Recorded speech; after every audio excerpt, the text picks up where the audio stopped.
What the fuck?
Hey guys, what a solid intro.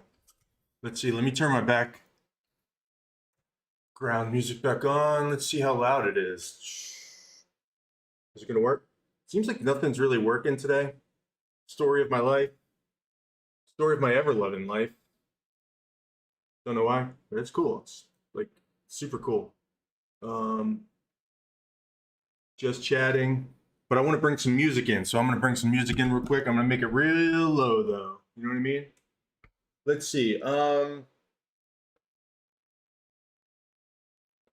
not going to talk about that.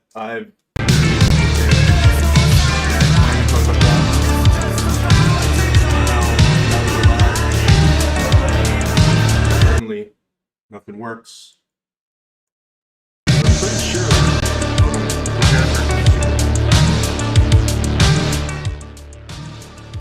That's a pretty cool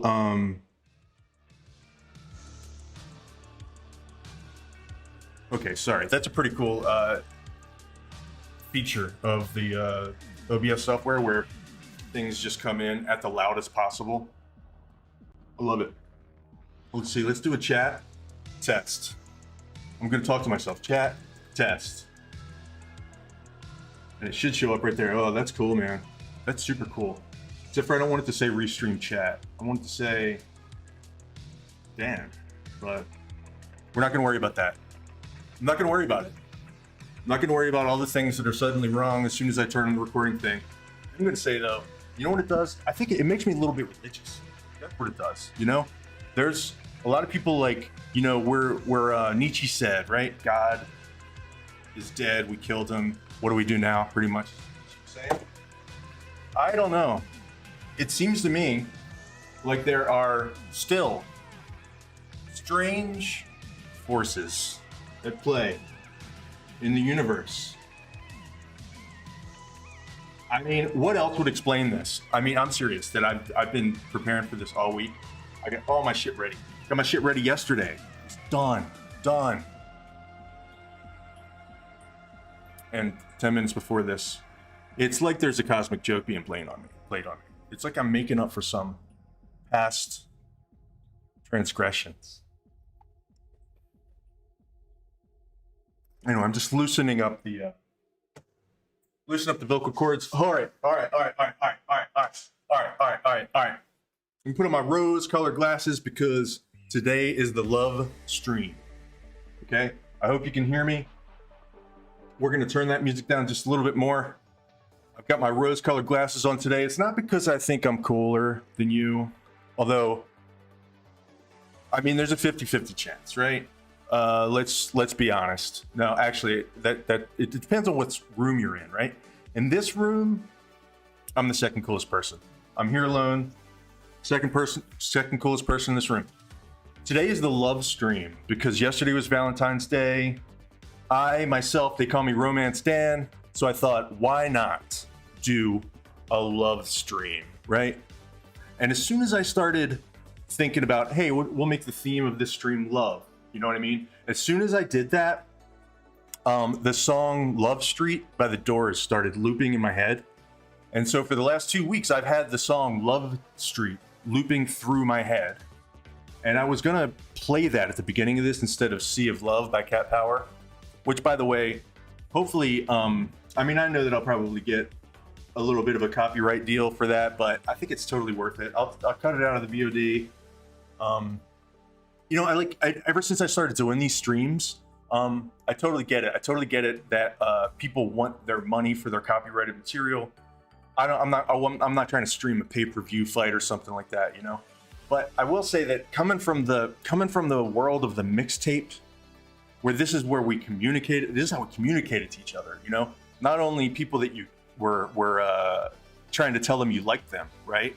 But also friends. I mean, me and my friends would trade tapes and then CDs. We would dub stuff off the radio, like little bits and pieces. We would make samples. These were little pieces of art, you could say, right? And I don't know, man. Like, it's like I say I'm gonna do a love stream. I gotta like fucking, you know, I gotta put that Cat Power song in there, you know?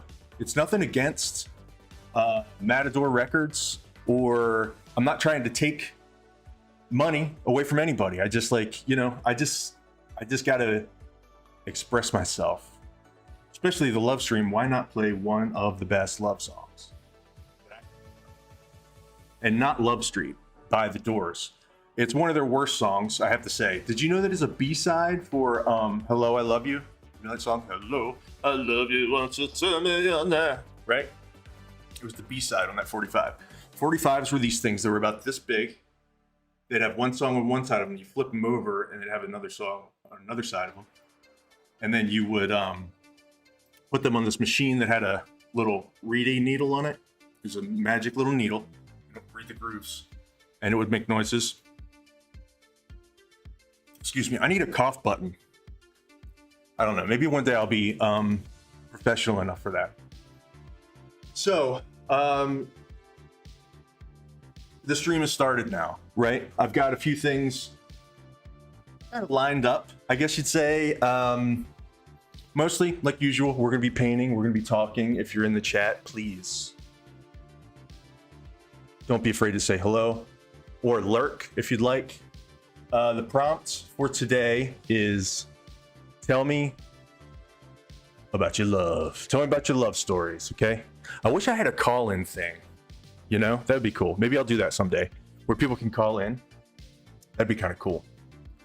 And I just don't have another model. You know, I'm like 47. I'll be 48 soon, actually. And so, like, I'm gonna, like, go with what I know, you know? There's, like, this huge fear that people, as they get older, like, they don't want to become irrelevant, you know? You get that, there's sad bastard stories of people that are getting, like, weird plastic surgery and stuff like that. And, I mean, you can understand the pressure, but at the same time, it's like, I don't know, man. Like, you start realizing you only have a couple choices, right? And that's actually freeing. One choice I have is to pretend like I'm hip and that I know any Billie Eilish songs at all. And the other thing I can do is just kind of like be me. I still listen to music from the 90s. I'm just that dude, right? Now, I have no problem with newer music. I get turned on to, I used to get turned on to like 3 bands a month, maybe, right? And some would make the cut, some didn't. But now I'm like, I'm lucky if I hear like 2 bands a year that are new, or at least new to me, you know. And I do see a pattern where it's like, so it's like, I'm not against new music. I just, you know, typically I've never been like a top 40 person. And so the top 40 now speaks to me even less than the top 40 did back then, right? Like, give me Elton John over, I can't even think of somebody. I mean, the only people I can think of are Taylor Swift and Billie Eilish. Because they're like, I see them all the time, right? But I couldn't tell you any of their songs. And what's my point? I don't know what my point is. Music's big. Love is big. It's a big thing for all of us. It's a double-edged sword for some of us. So today is going to be a day where we talk about things about love. Okay.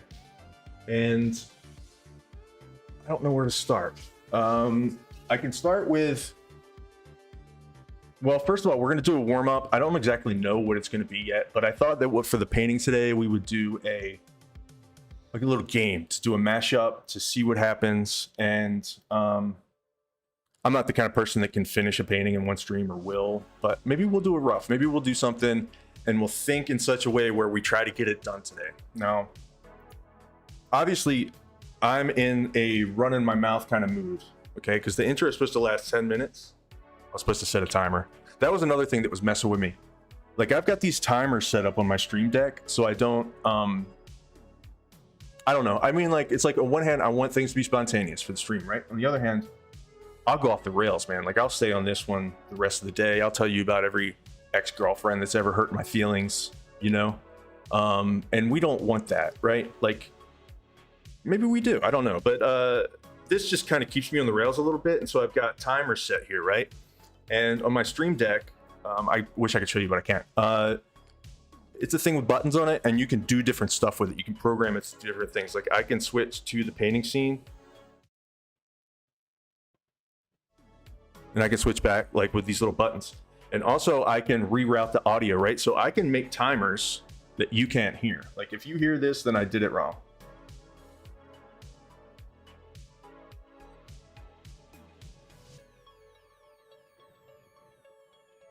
I don't know. If you heard a ding-a-ding-ding-ding, that means I did it wrong. Let me know in the chat.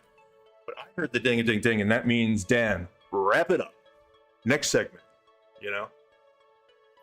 But, you know, the other thing is this. It's weird. It's like I spent the whole week kind of prepping a little bit for this stream. I just wanted to see what to talk about, right? I mean, part of this is just fun for me. I like to go and explore things. I kind of like let fate decide what I learn about in some ways, you know? I really do think there's just so many things to learn about in the world. And if you just look a little bit beyond the surface and ask a couple questions, you will probably find something interesting if you're a curious person, I guess, right? And so I was just like, Valentine's Day love stream, right? I'm not exactly like always thinking about this kind of thing. So usually I start with like, what is love? You know, baby, don't hurt me, right? But like, really, like, it's like, what is love? There's got to be some like reason why we love each other, right? As people, right? We are animals, the human animal. We've definitely got more sophisticated versions of almost everything, but animals have very similar stuff, right? So maybe we'll talk about that a little bit. And then we will talk about, I've got a couple, like I've got a quick thing to react to. And then I will tell you where that led me as far as Dr. Helen Fisher, right? I want to tell you where that led me as far as my little adventure this morning. So in other words, I have a page of notes here of little things that I'd like to talk about, maybe. Now, I don't put a lot of pressure on myself to cover this whole list. If I do that, I'll just stand here like reading off a list. Nobody wants that, right? But I do have like at least a rough plan, right? Like a couple things to just like, you know, you never know how you're gonna feel. I wake up in the morning and sometimes I'm like, wow, and I freeze in the middle of the air, right? I freeze in the air because it's so happy, and I'm like, wow. That actually has never happened to me once in my life in the morning. But sometimes, okay, so it's always the same. I wake up, and for the first 5 or 10 minutes, I am like, I don't know what's going on. Like I am not in a good mood. We'll just put it like that. And everything's happening at once. Like every memory I've ever had, it's like my whole life is playing before my eyes or something. It's weird. But then that calms down. I make some coffee, and then my real mood emerges. Like, most of the time lately, it's been like, all right, what do we got to do today? You know, and I get on top of it. Like, I'm starting to be more productive. Sometimes I'm in a terrible mood though, or not terrible, but just like I don't feel like talking, you know. And so if that happens, and I've got the stream today, well, I don't want to let the 0 people that are watching right now down. So I gotta start the stream, whether I feel good or bad. The show must go on, right? Ask any showman. Let me just take my sunglasses off, my rose-colored glasses off for a second, and then put them back on, because I want to accentuate that point. Always a showman. Always a showman. What was I talking about?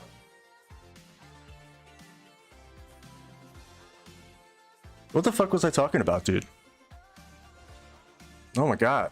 Oh, so I have to have notes to kind of like back me up, right? In case if my brain decides that it wants to poop its pants, so to speak, or if my brain decides that it wants to become obsessed with the song Love Street by the Doors, and that's all that is going to happen in my head that day, right? No matter what I try to do, the Doors come back. Now I'm making it sound a little more dramatic than it is, you know. I'm not like that much out of control of my thoughts, okay? But it's true that some days you feel like talking, other days you don't, and it's good to have a backup. So that's the start. Part 1. These lights look a little bad, don't they? I'm gonna have to do something about that. They're kind of blown out, right? They're kind of bloomed. Let's change that. That's better. I don't know what happened. My shit keeps going in and out of focus. Okay, whatever. Let me just test the chat again. Not because of any other reason, except for I don't trust anything. And I will put that in the chat. I am putting thing in the chat on Twitch because I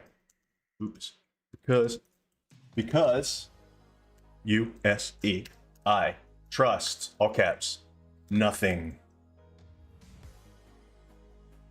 Yep, check mark. So that should have just showed up on Twitch. Okay, so I think that oh yeah, and it showed up here too.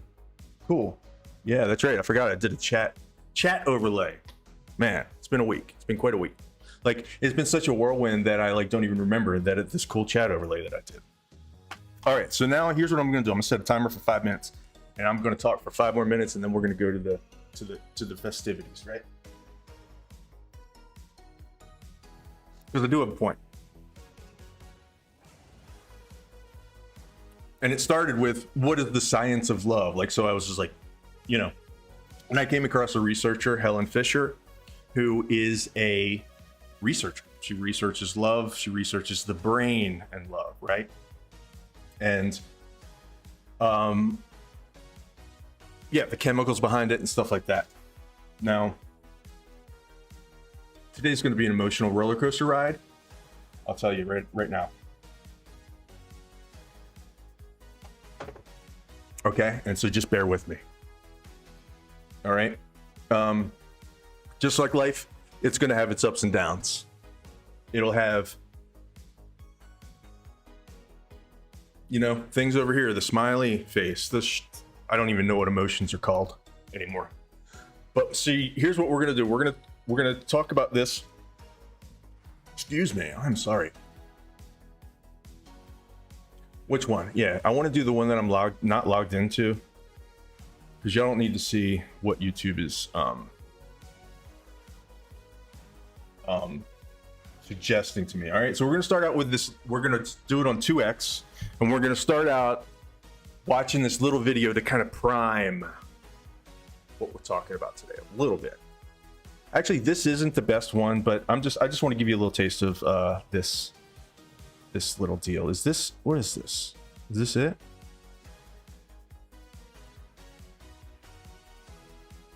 We've got a TED Talk, and we've got, we'll just do this one because it's the shortest, okay? So I'm just gonna pause the old music, and maybe, just maybe, we'll be able to go to here, and we'll be able to watch this. I'm doing a lot of copyright claim stuff right now, but later we will not do that as much because I'll be doing original artwork. Okay. You can hear it, I can hear it, we can hear it. We all want to have a good, stable relationship with somebody. And one of the problems with early stage intense feelings of romantic love is that it's part of the oldest parts of the brain that become activated. Brain regions linked with drive, with craving, That's pretty cool. with obsession, with motivation. And in fact, some cognitive regions Paints. How's up it going? in the prefrontal cortex that have evolved much more recently begin to shut down. Every single time I'm like at work and I'm like, I'm going to come back and check this out. Decision making. You've been going live a lot, man. People who are madly in love can need to fall stop. Do you have it? Stop by. Married, Do you have who a? Lives on the other side of the planet, who comes from a different religion, and somehow they'll say to themselves, "We'll work it out." The other side of decision making begin to shut down. Let me pause this for a second. Sometimes things get out of hand. I've been seeing you streaming a lot. What's your schedule? You just kind of go on all the time? Go on every day, all the time? You having fun? People who are madly in love can fall madly in love with somebody who's married, who lives on the other side of the planet, who comes from a different religion, and somehow they'll say to themselves, we'll work it out. We can work this out because of all that energy of intense romantic love. Also the shutting down of various brain systems linked with decision making. So one of the things that I say to people is, before you decide to marry somebody. So there's a lot of fun in that though, right? I've got my rose-colored glasses on right now, so I'm going to talk about the good side of love. There's a lot of fun in that decision. That's happened to all of us, hasn't it? I mean, unless you're like super logical, I've definitely long-distance relationships. You think they're going to work? Definitely crushed on people that I shouldn't have been crushing on, stuff like that. And it's like your decision making is just out the window sometimes when it comes to that. And what Dr. Fisher here is saying is that that's part of our evolutionary system of attraction. Spend a good deal of time with them so that some of that early stage intense feelings of romantic love can begin to subside and you can begin to really see what you've got. As a matter of fact, I'm very optimistic about the future of relationships. This is a pretty good part. Because we're spending so much time now getting to know somebody before we wed. A great many people are having these one-night stands and friends with benefits and living together before they marry. And there was a recent study in which they asked a lot of single people who were living together with somebody, why have they not yet married? And 67% were terrified of divorce, terrified of not only the legal and the financial and the economic, I want to talk about this. This is pretty interesting. Fallout of divorce. And so I began to realize maybe all this hooking up and friends with benefits and living together is not recklessness. Maybe it's caution. So like, this is not like a YouTube React channel. But I'm really just trying to set the stage here, right? We're going to get to some painting in a minute. But like, I just thought this was interesting. And like, so like I've been thinking about looking into love like as a thing this week, just because of the curious nature of me brain. So what's interesting about that is that like, it's like,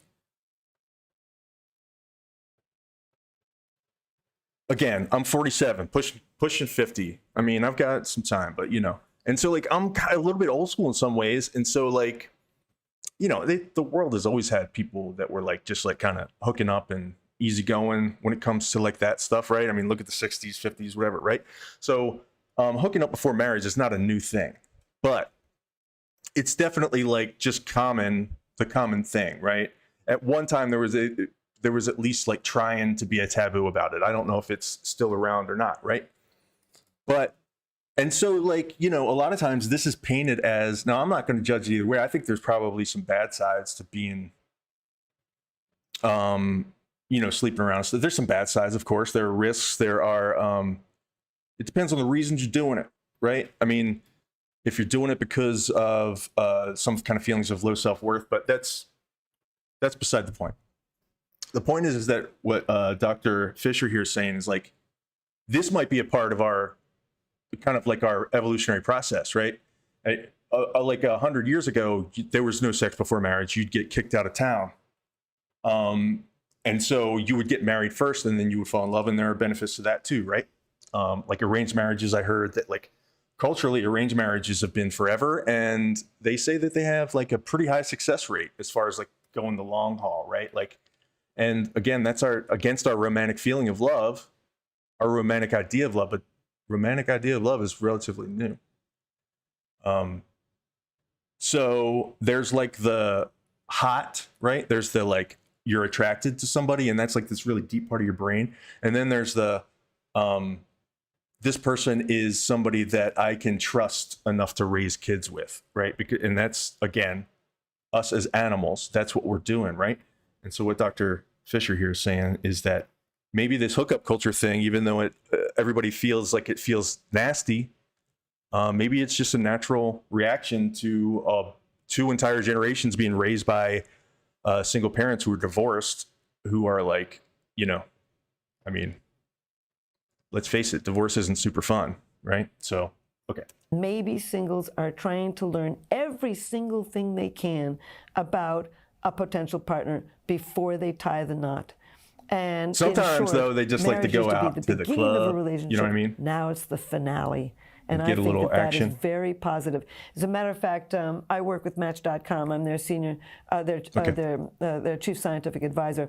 Of a stage of getting to know somebody, maybe by the time you walk down the aisle, you know what I'm going to have to you're happy with what you got, 1.5 times and you're going to this. build a long, stable, really happy marriage. Maybe we're going towards a time of happier marriages because relationships can end before you tie the knot. So within this study, I asked these 1,100 married people, and 81% also, though, said it can yes. keep you from. And I think that with what I call fast keep sex, you from slow committing love, to with a slow something, love because process there's of like getting to know somebody very carefully over a long period of time. It's going to help at Christmas or whatever holiday. You know, how they handle your friends, how they handle their money, how they handle an argument, how they handle getting exercise and their own health and your health, etc. You learn a lot about the person. I'm very optimistic about the future because of this concept of slow love. I'm not really in the advice business or the should business. I think people should Match.com, not on the Match.com made in human production. Come on, give me. Okay, we'll get to that commercial of Match.com in a Take a bicycle second. instead of a car. Read to each other in the person's arm. Okay, so this is about. You can go watch this later. I think I'm gonna.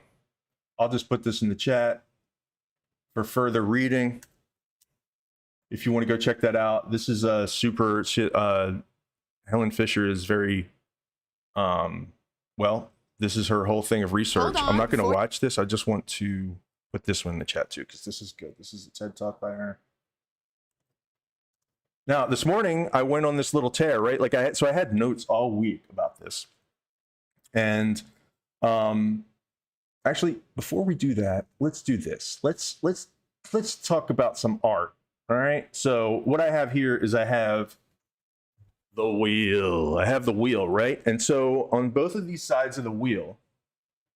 Oh yeah, put the links in. I will. I'll put the links in the description. Thank you for the reminder. Reminding me that. I'll do that. I just didn't know. I didn't know how to write the description before this. You know, I didn't know what I was going to do. That's part of the whole thing, right? So, okay. So this is two wheels. I'm going to call these the mashup wheels. And we're going to do a little game to see what I paint today, okay? We're going to spin this wheel. We're going to get the first three. We're going to get the first three from this wheel. And then we're going to do like a best out of the first 1 to 5 round, like a elimination, right? So we're going to narrow it down to 3 and get our nominations. And then we're going to do that. And we're going to sooner or later have 2 words that we're going to mash together into something. I don't know what it's going to be yet. Okay. So that's what we're doing. Is that cool with everybody? These 2 different things of words, some nouns, some things that are just very free association. Coin. I don't know what a coin has to do with love, but who knows what love's got to do with it in period, right? Okay, so here we go. We're going to spin these. I don't know if I can spin these both at once, but that might be fun.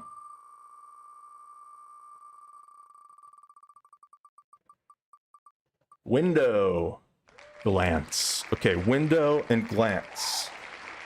Those are nominee number 1. Let me write this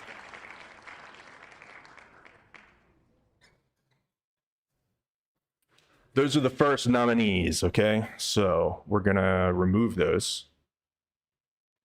Remove, and we'll spin again. Oh,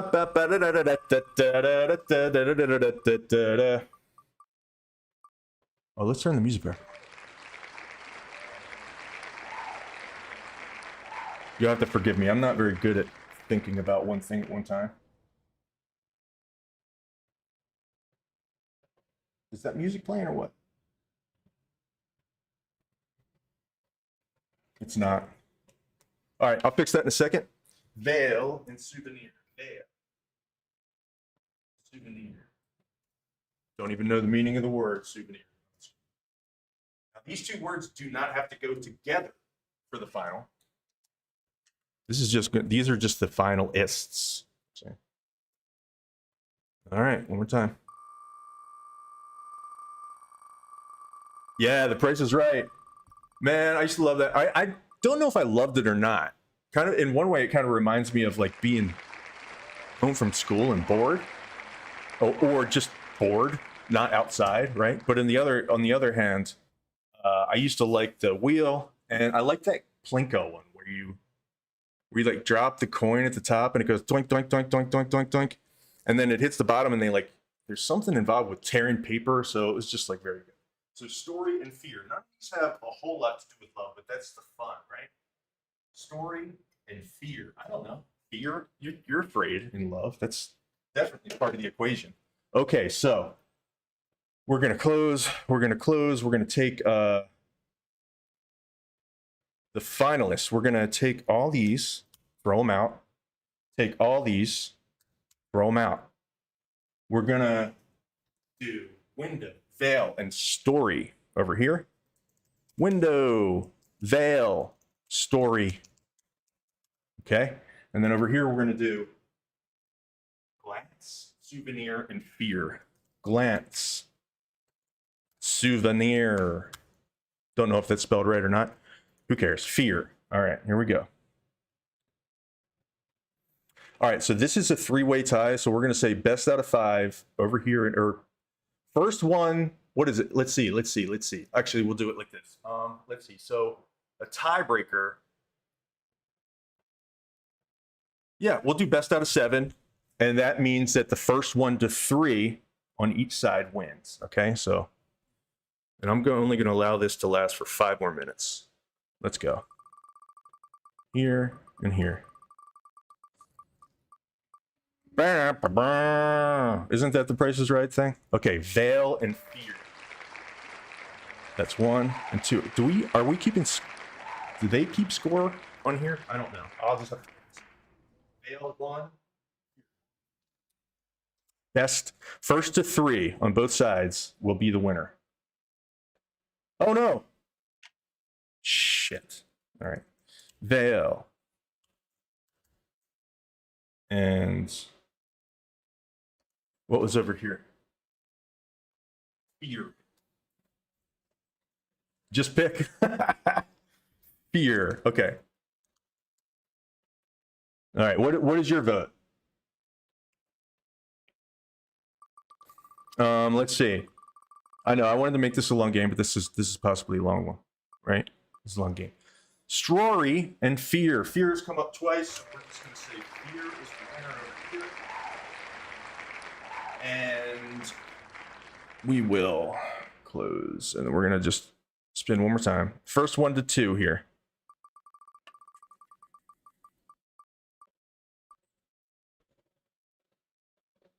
Oop, story. I'm all fucked up now. I don't even remember what we're doing. I'm just going to say next one to land over here is the one. Looks like story. Okay, story and fear.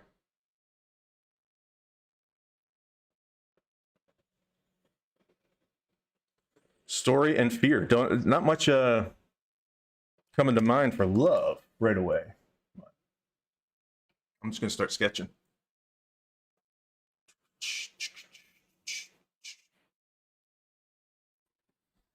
All right, here we go.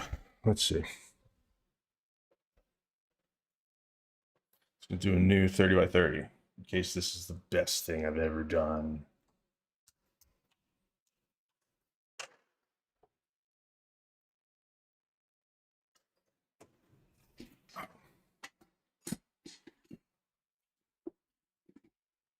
Let's see. All right, so I'm gonna set timer for 30.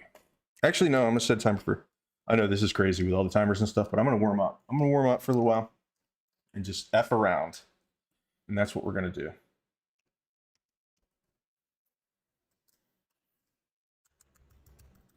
Just gonna F around.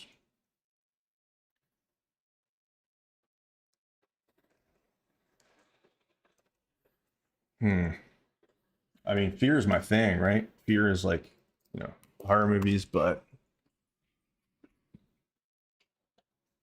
let's see, fear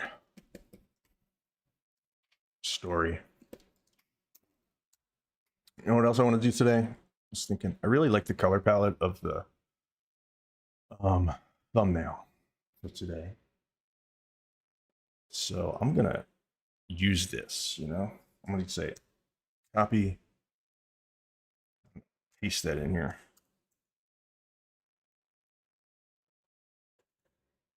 Figure something out with that color palette.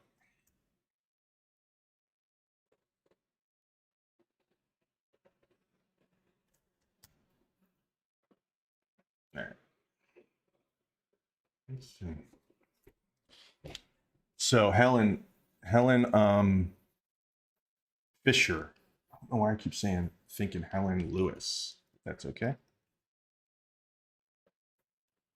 Prompted me because in another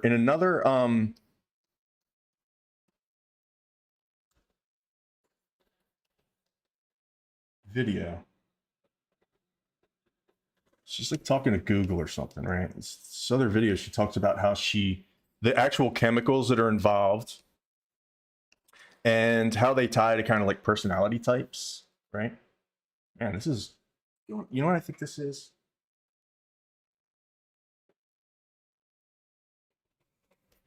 I think it's the pencil I'm using. Let's do this. Yeah, that's a lot faster. Okay. So like,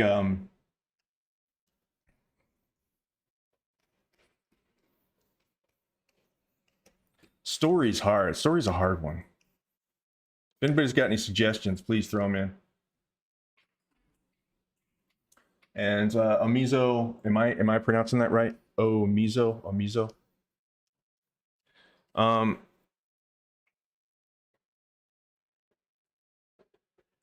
Helen Fisher started trying to get scientific about online dating, right? And what she was saying, Mizu, okay, Mizu, cool, Mizu, Mizu. She was talking about, because I mean, it's like, online dating. Helen says that online dating technology has not killed love, like a lot of people are saying, right? Because we're so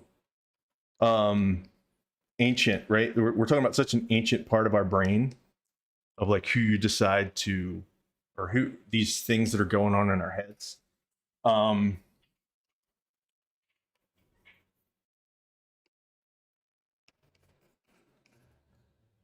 Maybe a robot. Robots and love are kind of a fun combo. So the point is I do 35 things at once. This is just how it goes, right? It's just chaos. My life is chaos.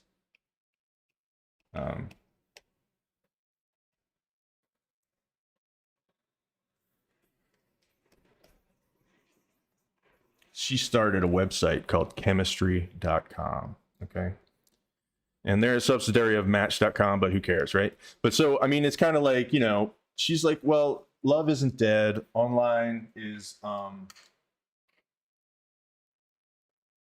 not the end of romance or whatever, even though it might feel like it. We're still falling in love in the same way we always have, right? And so, like, I was like, okay. I mean, you know, I've been around the online dating block a couple times.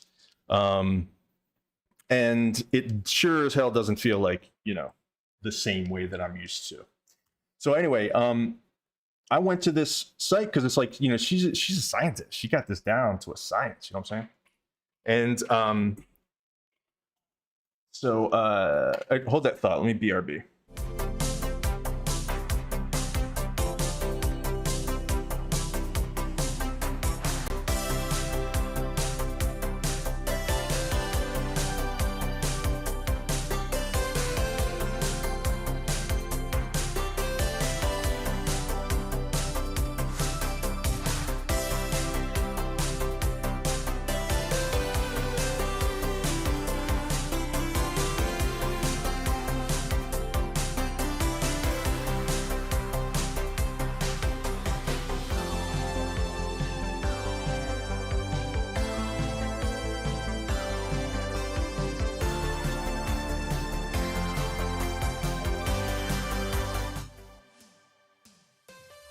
All right, we're back. I had to get the music back, dude.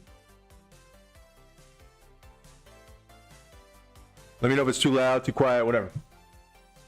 And I'm also going to change this because I'm just not in the mood for these horns right now. All right, I don't know if you guys can tell, but it seems that my attention is wandering a little bit today. I'm an easily distracted young man, and I will just have to be myself. So what's love got to do with it? Chemistry.com. I go and I take this test because it's interesting, right? It's like a personality test. And the answers were, they nailed me. You know, they nailed me. And I know it's not in the astrology way where like any description can kind of fit you, you know. They did, they nailed me. And let me just see if I can read it. Music is low, but it's okay, cool. Is it too low? I'll turn it up a tad. See, like I'm hearing something different than y'all. I turned it up 2 ticks. Yeah, it's really just if I stop talking, I don't want it to be just like super silence, right? So you could just hear like whatever. My cat's snoring. All right, so let me just log in real quick to this because I want to read these. I can't. I mean, it's like, what the fuck? Where's the fucking? Pardon my language. I'll verify my identity, bro.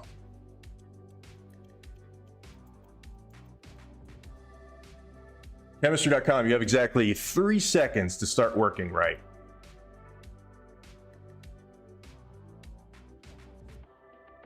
Yeah, this is a broken link. No, forget it. Okay, one of the things was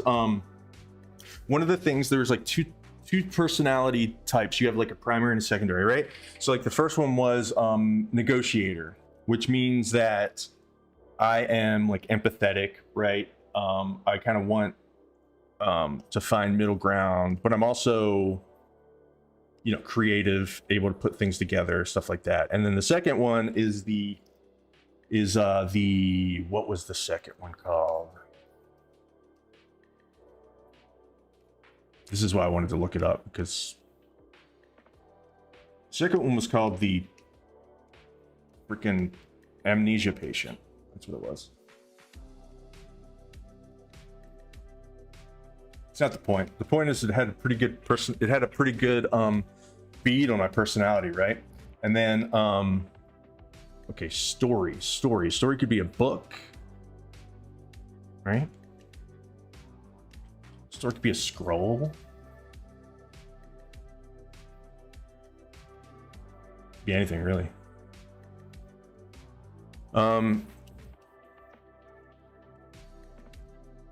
Fear.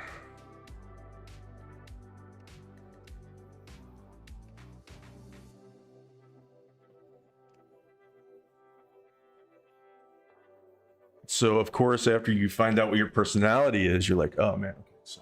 And I would still have my hopes up because I've tried this online dating thing before, and it's basically like, you know, it's really the worst. to be honest. It's like, I think that, and I'm going to use a little bit of generalization here, forgive me, but I think that I mean, heterosexual relationships like I am looking for, it seems that women have a problem with creepers and a glut of choices, and they have a problem with like just creepers, super creeps, right? And then just danger, right? Like just the physical danger of that, right? So they've got a lot of stuff to deal with, right? And then people that, well, I think that both parties have to deal with like the other one not being too honest and stuff like that. So we'll just call that a wash. We'll just call that the internet. And then dudes got to deal with, well, I think they have to deal with either being ignored or just like, they have to deal with what I dealt with. Okay, so let me just do this. Chemistry.com. They're using science for finally a fucking website that uses science. It's not just pictures of your dumb face that people swipe on, right? It's science. So I log in, I do the thing, and I'm just like, by then I'm interested. Really, I just wanted to see what Chemistry.com said about me, because it's all about me. And then I was like, okay, they're saying matches, right? What matches do I have? And so I looked around in there, and I just clicked on a couple pictures, and the first picture was kind of interesting. It was somebody in Tennessee, which is 2 hours from here, right? It goes back to that whole decision making or lack thereof. Like, I'm gonna drive 2 hours. I might, depends. But it was an interesting profile. We'll just say that. So I clicked on the photo, and yes, totally weird science. Clicked on the photo, and I noticed there's a phone number on the bottom, like typed, like 828-555, blah blah blah. And here's her, and it looks like a totally normal picture of her. And she's just standing there in an art gallery or something. She looks about my age. So age appropriate. The age seems to match the number, right? And then there's a phone number at the bottom. And I'm like, okay, that's a little weird. And it actually says, hit me. I'm saying, hit me. I'm like, I knew where this was going, but I was I still always start with a healthy amount of skepticism. So I have to check my skepticism. Maybe the world really is a place full of, not bullshit. So I checked my skepticism for a second, and then I closed that photo. And then I started scrolling through the rest of the photos, and some of them were just like this. They were just blatant, blatant pictures of women with a lot of makeup on, and then just their phone number over top of it. Like this, written in Microsoft Paint, right? And so I saw these over and over again, and I'm just like, okay, so this is basically a bot farm for catfishing, right? So it's it was just so disappointing, right? Because I was like, okay, maybe I'll go and I will use science on this, So Helen said that technology is not going to kill love, and I don't know, I kind of beg to differ on that one. No, I didn't get catfished. I just saw the phone numbers and was like, I'm not, I rarely ever even message people on those things. I usually think about it for a couple days and then forget about it. So, no catfishing here, but I'm pretty sure that that chemistry.com, even though it seems like science, is basically just a, OnlyFans farm. OnlyFans bots farm. And so that's it. That's the end of my story. And so then this stream became not just science facts, but about my own personal fucking nightmare of online dating. So let's see here. 54 seconds left. Oh no. These timers don't mean anything. So we've got fear and story, right? Fear and story. Fear story.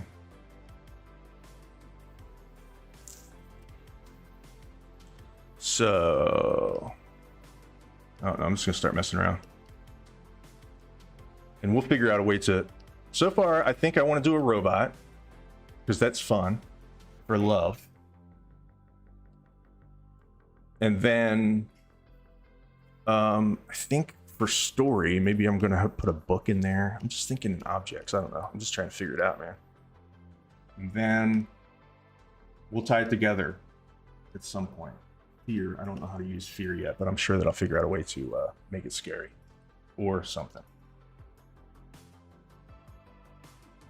All right, so let's see. We haven't really figured out what we're gonna do yet, so I think I'm just gonna keep on exploring what might happen. This is why people fear online dating, because of all the BS garbage. Yep. You had a service? Yeah, right. It's like everything is just like, yeah, it's like sometimes you feel like, or sometimes I feel like I'm too cynical, right? Like, I mean, I do have hope, and I'll get to the hope, but sometimes I feel like, hey, you're just like a cynical old dude, right? But you know, it's hard not to recognize patterns, and like everything is like bullshit, right? I mean, it's hard. And yeah, everybody involved in online dating has to deal with liars and people that are actually secretly married. I've had that happen before. And so I've got a history of, you know, and I think it all stems from just like, I don't do a lot, you know, it's not like I go out and go to a lot of parties and stuff, right? So I keep drawing this shit.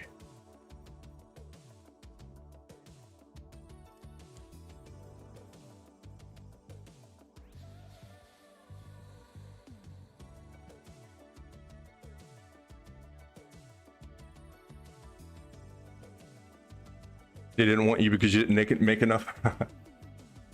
I got you. Okay, so somebody called you for a survey, and then they got to how much you made, and then they just hung up. They didn't even try to pretend like it was ever anything but like to try and figure out how much money you made. Yeah. I don't even answer the phone anymore unless if they're already in my contacts, okay. But if they're not, you can leave a voicemail and that I won't ever listen to.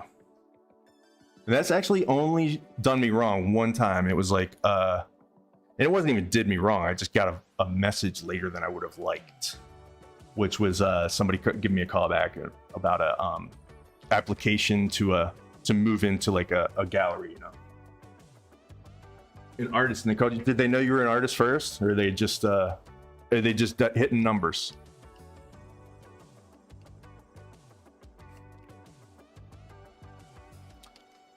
Yeah, some people think artists and they think like, I don't know, like the very rarefied, right?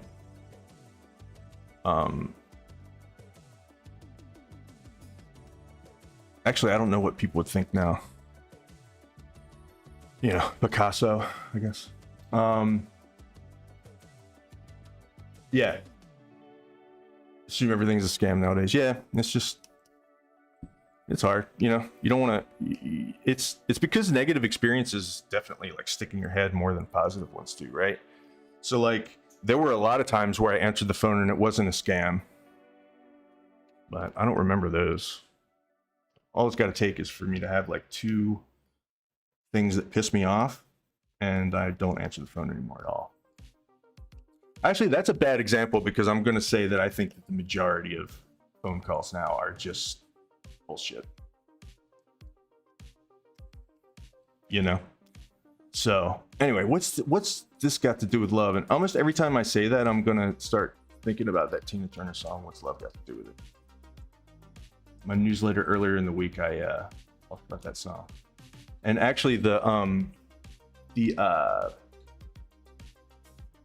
love story of the year, which was the movie Nosferatu.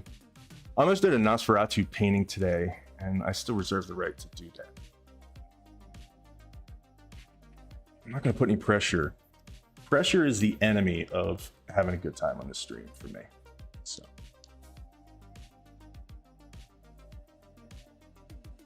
Yeah, those are good too. I get text messages often about often no, I usually get them in a string, right? It's all different people that are like hoping I don't recognize that they're all the same message from different numbers. And it's usually like, your package is in the post office and it's being held. Please, text your social security number or something, right? And I think that like, it's just like this scale thing. If you can send that message out to 1 million people, you only need one person, right? It's pretty messed up. And another thing that I heard is like, okay, so we're talking about emails versus phone calls, but what I heard is that a lot of spam emails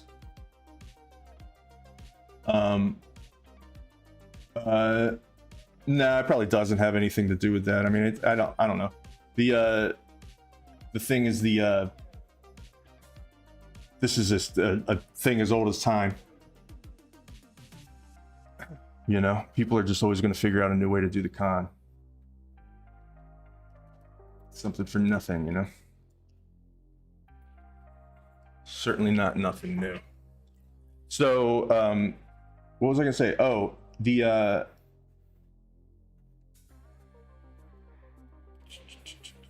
thing I heard a couple years ago, because this used to really make me mad. I used to like actually want to start a nonprofit group to put together some kind of like Delta Force style military outfit to go after these scammers, That didn't happen because I'm not even a little bit like Chuck Norris. But I did go off and read about it. Like, do these people ever get caught? Do they ever get in trouble? And I read something interesting, and that is that they usually, you'll notice that they'll put a typo in these. A lot of these emails, a typo or some dumb thing that like tips their hand, right? And it's immediately obvious that this is fake, right? And what I read is they actually do that on purpose to weed out people that would not fall for it later. So if you are someone who doesn't think critically, you're gonna like look past whatever the typos or whatever, especially because a lot of times it'll promise you something, and so you'll think with your emotions, and then it's a lot easier for you to get sucked in. But so they'll put like these little bombs in there, so like for people that are hip to this type of thing, they will pick that up. I thought that was pretty interesting. It's not that they're actually doing that on accident, they're doing it on purpose. They are like cucarachas for sure.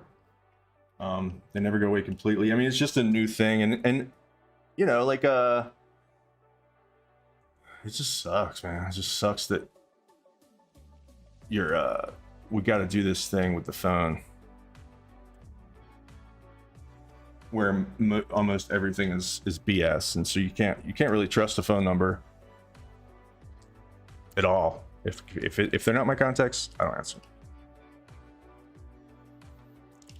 Sometimes I do, and I'm like, oh man, this is a mistake, and then I have to be like, I'd rather just not answer, but I also don't really love hanging up on people, especially if like, there are the scammers that are straight up scammers, and then there are just like the telemarketers who are also pretty not super fun, but they are kind of doing a job, I guess you'd say.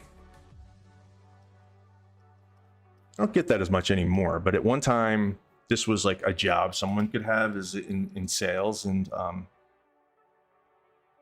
still just as annoying, but a little more like, hey, this person's just trying to make ends meet, but and so like once I got on the phone with those people, sometimes I would humor them for a little too long because I didn't want to hang up on a fellow human being.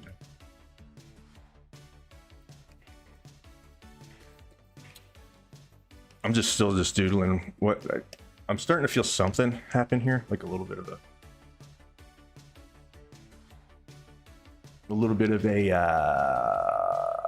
kernel of an idea.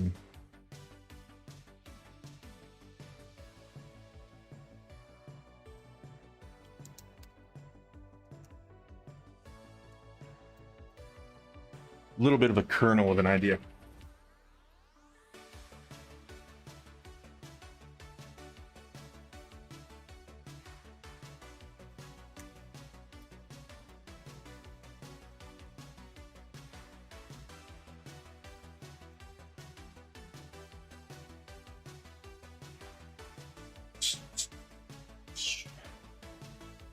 So this is like, I'm thinking this is like a subway car.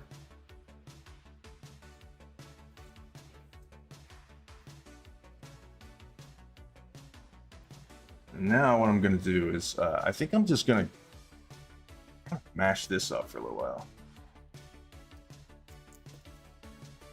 Because I really like these colors, and so I'm gonna, maybe these will tell me what to do. Let's find an oily brush.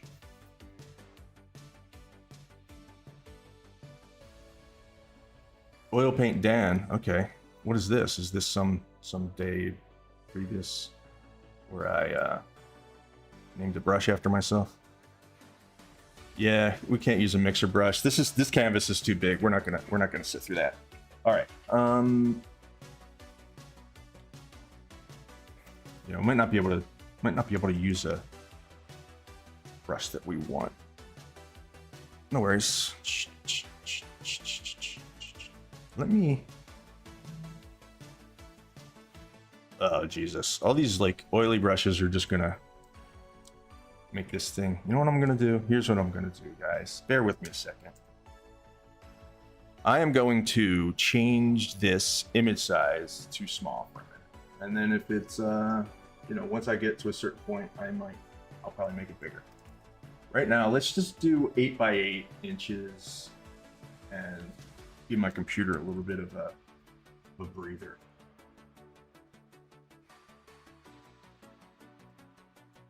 That way we can use our, oops.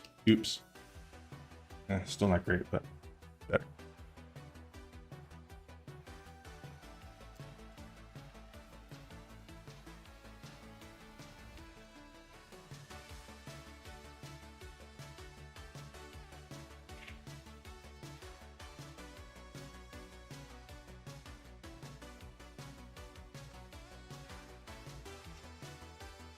So, who's got some love stories? Who's got some love stories for me?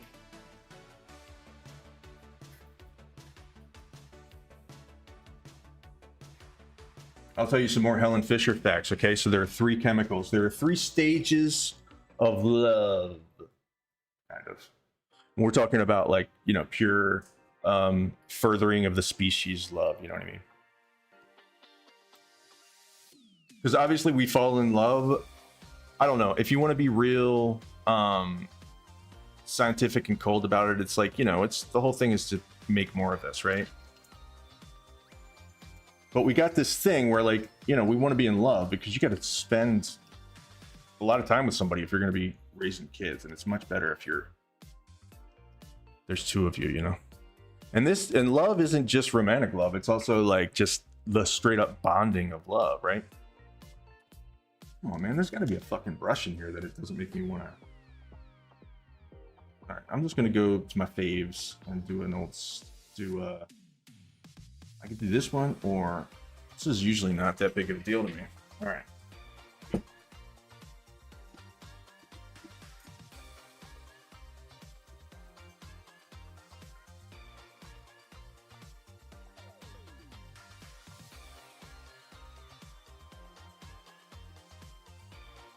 I like that color, and I like all these, like, so really what this is blue and pink accent.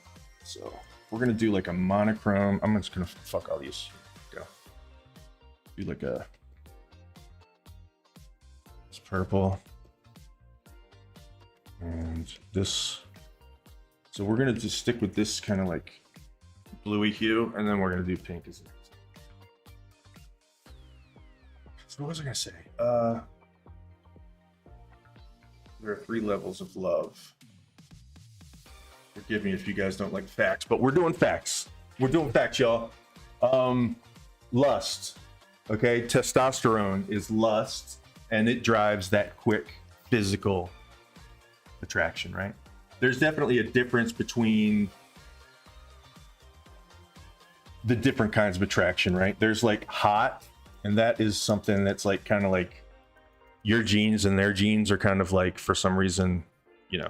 And then there's like something biological about it, right? That's why we have some kind of like at least some universal standards of beauty. There's just something that tells us that that's a worthy mate or a worthy person to share genetic material with, you know. Sorry, didn't mean to get too racy on you guys, but that's the first thing, right? But then there's what did that go? Oh, and then there's attraction, which is a little different. So the straight up lust is testosterone. Okay, that's the chemical, the brain chemical that is in charge of that. And then you've got attraction, which is dopamine, a motivational chemical, and norepinephrine, which I think is like it's a stress chemical, but it's also kind of like, you know, involved in motivation too. So that's when you get kind of like, and dopamine also is a drug or a chemical that is very much a part of addiction. When you're addicted to something, dopamine plays a big role in that. There are a lot of like hard drugs that do super big releases of dopamine. And also dopamine is the part of your brain that is in charge. It's not only like, it's your reward system, basically. It runs your reward system. So, you know, our brains are geared toward rewarding us if we do something that is good for our survival, in other words, right? It's basically like saying, hey, that felt good, let's do that again. It doesn't care if it's going to kill you or not or anything like that. It's just a motivating thing. So it's a reward, but it's also released in anticipation of a reward. So they've done studies of people that are addicted to drugs, sadly, and they actually get a dopamine spike not only when they get the drug of choice, but also when they're on their way to get the drug. So, which says that it's a reward system, and it's also like a what's the word? Reinforcement feedback loop. So attraction is a lot like attraction, meaning like when you get in that obsessive phase, right? There's lust. You're not really obsessed, but there's, you know, you want to get it all. You know what I mean? And then there's attraction, which means you want to like, that's the really the clingy part, right? And then there is attachment, which is, you know, that's actually, what's the drug? Oxytocin is the attachment thing. And a lot of animals have that, right? And that's like the long-term connection thing. That's the hug that your mom gives you, right? And it's basically like, you know, human babies they have a pretty long gestation period, and then they've got to live, you've got to feed these things for 18 years, you know? Like there's some animals that are like walking by the end of the day. You know what I mean? Like deer. This is like 18 years. So you gotta like, you know, it's probably, we've probably evolved to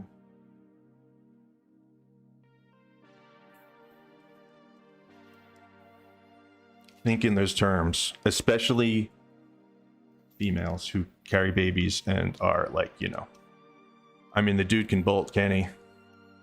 So this is why I think there is, well, we're not going to talk about the sexes and the differences between that at the moment. I don't know. It's just, it's not as interesting as just like the general concept of love, right? But then like if it's all chemicals, what is that X factor, right? Like it's kind of like beautiful anyway, isn't it? It doesn't matter if it's just chemicals, you know, because that can like kind of bum you out, but it's also kind of we don't have anything else like it, you know. It's like we like love, you know, we like kill for it, go to the ends of the earth for it. You know, love for your kids. Like I hear a lot of parents say, you know, that they would die for their kids, no question. You know, there's something a little more than chemicals going on, right? Like so it's like there's this something that goes a little bit beyond just chemicals, you know what I'm saying? Or maybe it doesn't go beyond chemicals, but it's still just like such a huge part of being a person. And then there's the whole family aspect and all that stuff, but that I just thought that was pretty interesting, like just to think about this stuff. And so this is the stuff I've been thinking about all week. And then suddenly I'm like right at the very end, like 2 hours before the stream this morning, I'm just like, I get like a nice big dose of something to bring me back down to earth. Right. All right. I got a little chime in my ear, and I also feel like I'm spinning a little bit. So here's what I'm going to do. I'm going to do a BRB. I'm going to be back in a few minutes. I'm going to pace around and think about what this painting is. Now I have enough information in here floating around. And if you have any suggestions at all, please put them in the chat, and I will be back in give me 5.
All right, here we go. Let's see. Go pace around for a minute. Yeah, sometimes it's like you have to put it through a bunch of stuff in the queue, and then you got to like sort it out a little bit. So, let's see. Let me hit into below here, and let me. Okay, so here's what we're gonna do. I wanna make this painting this. A story where someone faces their fear for love. And so we're gonna figure out that's the best ones of those story, or of all the story. I'm sure that there are more than one story like this. And then we're going to do a little piece of art based on that story itself, right? So what should we do? What should we do? I guess I can ask the computer, right? I'll ask the computer because computers never get tired. Okay, so let's say name some stories, famous stories,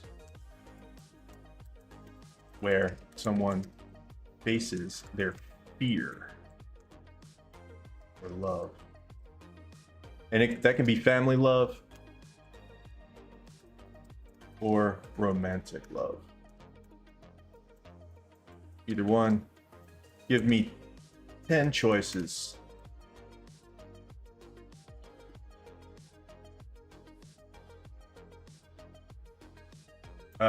These are mostly these are mostly Disney movies, right? Of course.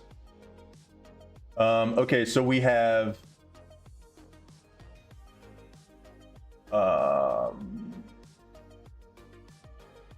Beauty and the Beast. We have Orpheus and Eurydice. I don't know. Orpheus ventures into the underworld, facing his deepest fears to rescue his beloved. That's pretty cool. But I can't grab on anything visual in my brain right now at the moment. But that's definitely a contender. The underworld, right? All right. The Little Mermaid. Ariel leaves her entire world behind, risking everything for a chance at love. Nah. Lion King. Simba overcomes his fear of facing his past and returns to save his family and pride. That's cute, but no. The Greatest Showman. That's a movie, right? I don't really want to do that. I don't want to paint Hugh Jackman today. Princess and the Frog. Tiana kisses the frog despite her disgust, showing love's power over fear. Princess and the Frog. That's I can kind of dig that. That'll be on the short list. And then Romeo and Juliet. The only way I'd do Romeo and Juliet is if I did a spin. Star-crossed lovers, that's fun, but no, that's not fear. Casablanca, where Rick faces his fears of loss and vulnerability to ensure his love's safety. It's very sweet, but also, for some reason, I reject it. Phantom of the Opera. Christine enters the Phantom's lair to save her love, Raoul. I didn't even know that about Phantom of the Opera. I just think of the guy with the half of a face mask. So, How to Train Your Dragon. That's awesome, but not classic enough. Okay, so we've got Princess and the Frog and Orpheus and Eurydice. I don't know. How do you pronounce that? A whole lot of researching and not a whole lot of painting. I get it. But this is how it goes. This is the creative process. It's different every time, and I'm just trying to play around, you know? I'm getting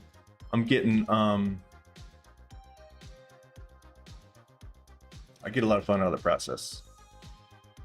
It's like a puzzle.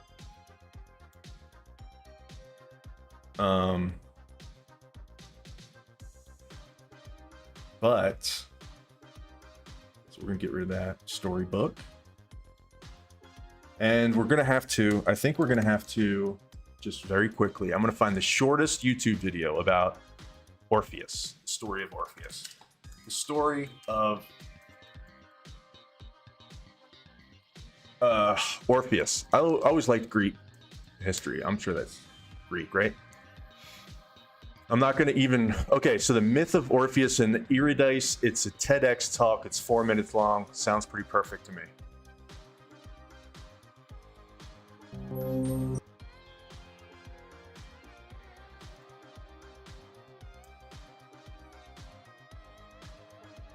The Sonic Fun 99 menu just got Whoa, whoa, honored whoa, with whoa, a Junior whoa, Deluxe whoa. cheeseburger, small floats, and French toast sticks for only $1.99 each. And yes, I don't know what's funner happening. is a word because proper grammar is boringer. Also a word. It's a Sonic commercial. Okay. Let's go. Let's go.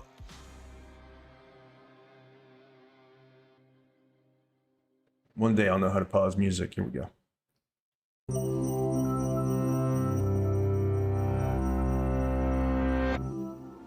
It was the perfect wedding, the guests thought. The groom was Orpheus, the greatest of all poets and musicians. The bride, Eurydice, a wood nymph. Anyone Eurydice. could tell the couple was truly and deeply in love. Suddenly, Eurydice stumbled, then fell to the ground. Oh, damn. By the time Orpheus reached her side, she was dead, and the snake What? that had bitten her was slithering away through the grass. Following Dang. Eurydice's funeral, Orpheus was overcome with a grief the human world could not contain. And so Oh, he shit. decided he would journey to the land of the dead, a place from which no living creature had ever returned, to rescue his beloved. That's pretty cool. And he brings a harp When with him. Orpheus reached the gates of the Brought a harp underworld, with him. he began to strum his lyre. A The lyre, music was sorry. so beautiful I'm not that cultured. Cerberus, the three-headed dog who guards the dead, lay down as Orpheus passed. Oh, that's cool. Charon, the ferry captain who charged dead souls to cross the river Styx, was so moved by the music that he brought Orpheus across free of charge. Holy shit. When Orpheus entered the palace of Hades and Persephone, Orpheus the didn't- king and queen of the dead, he began to sing. He sang of his love for Eurydice and said she had been taken away too soon. The day would come when she, like all living creatures, dwelled in the land of the dead for all eternity. So couldn't Hades grant Look at her these dudes. just a few more Hold on. years These on dudes, Earth? they were like, huh? In the moment after Orpheus finished, all hell stood still. Sisyphus no longer rolled his rock up the hill. Tantalus did not reach for the water he would never be Oh. allowed to drink. Wait a minute. Even Tantalus the is Furies, just ahead. the demonic goddesses of vengeance, wept. Whoa. Hades and Persephone granted Orpheus's plea, There's so many cool but ideas on for one condition. art in here. As he climbed back out of the underworld, he must not turn around to see if Eurydice was following behind him. If he did, she would return to the land of the dead forever. That's right. Orpheus began to climb. With each step, he worried more and more about whether Eurydice do it. was behind him. Don't do it. He heard nothing. Where Don't were do her it, Orpheus. footsteps? Finally, just Just think before about he your leader. stepped out of the underworld and into the bright light of day, he gave in to Damn. temptation. Orpheus tried to return to the underworld, but was refused entry. That's a sad... Separated from Eurydice, Orpheus swore never to love another woman again. Instead, he sat in a grove of trees and sang songs of lovers. There was Ganymede, the beautiful boy who Zeus made drink-bearer to the gods. There was Mira, who loved her father and was punished for it. And Pygmalion, who sculpted his ideal woman out of ivory, then prayed to Venus until she came to life. Whoa. And there was Venus herself, whose beautiful Adonis was killed by a wild boar. It was as I if don't understand what Orpheus's this got to own do with love and Orpheus. loss had allowed him Okay. to see into the hearts of gods and people everywhere. So Orpheus wrote all these stories. For some, however, poetry his was pain. not enough. A group of wild women called the Maenads could not bear the thought that a poet who sang so beautifully of love would not love them. Their jealousy Maenads. drove them to a frenzy, and they destroyed poor Orpheus. This is the story birds, of my life, nature's basically. singers, You know? mourned The Orpheus, Maenads as always did the after me. rivers, who made music as they babbled. The world had lost two great souls.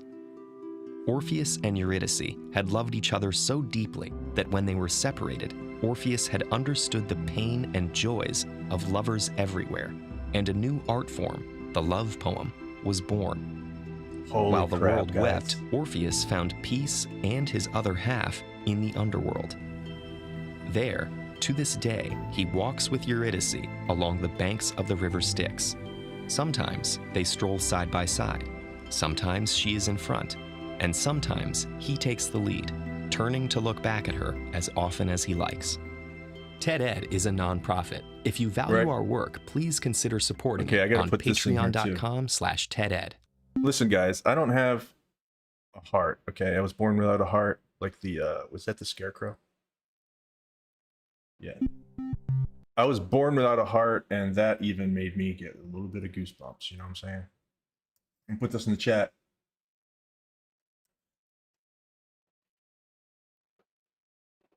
The Tin Man. All right, right. The Tin Man. The Scarecrow was born without a brain, wasn't he?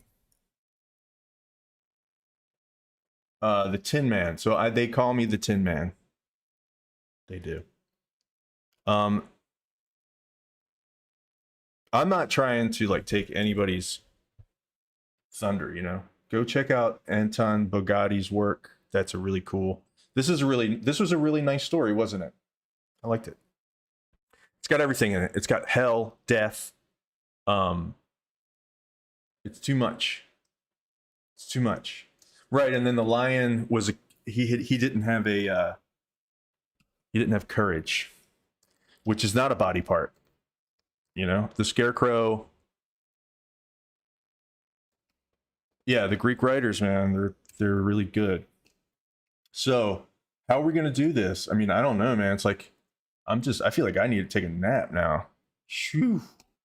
All right, let's see. We could have. I don't know what's gonna happen. I don't know what's gonna happen. I like the thought of them walking along this like kind of like this river of the dead. But I mean, I don't want to straight up rip off an image from that thing we just watched.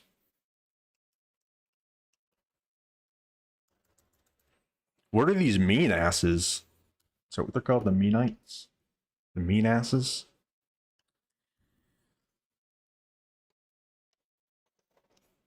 The mean asses are after you.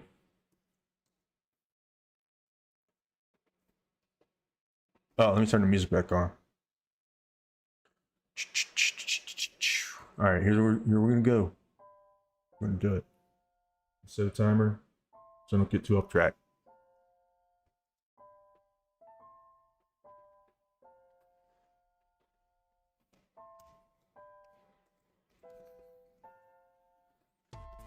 I don't know. I like the idea of these two. I don't know. I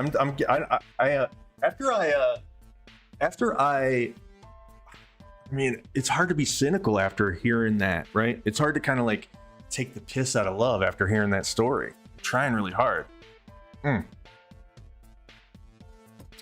But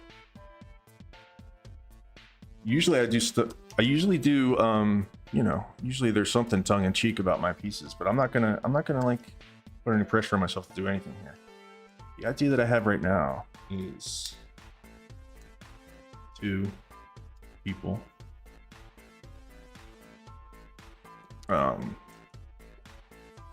with the river, walking along this river with bunch of shit trying to stop them. Yeah, I don't know. That's kind of like, it's too easy, man.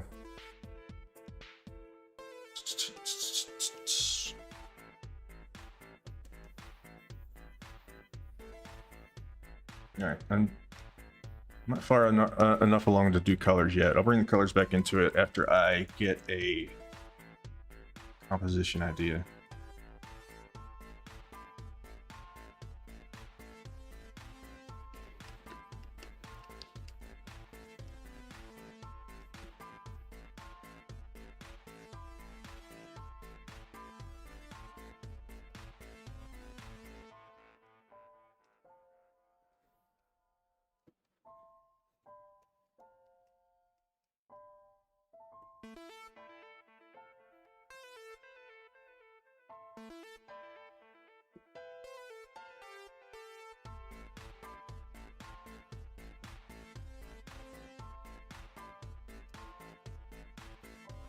Let's see. Mean asses. Yeah, it's mean asses, right?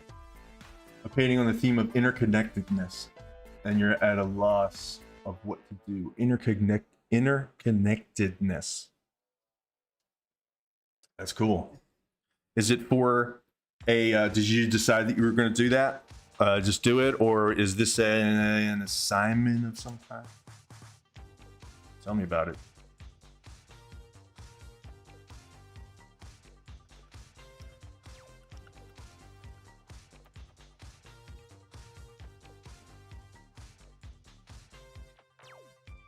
This is kind of a cool idea. It's a little bit dramatic, but it's like, you know, just that moment.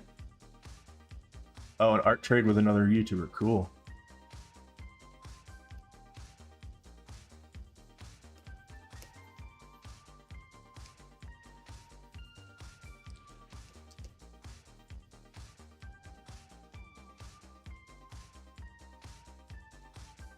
All right.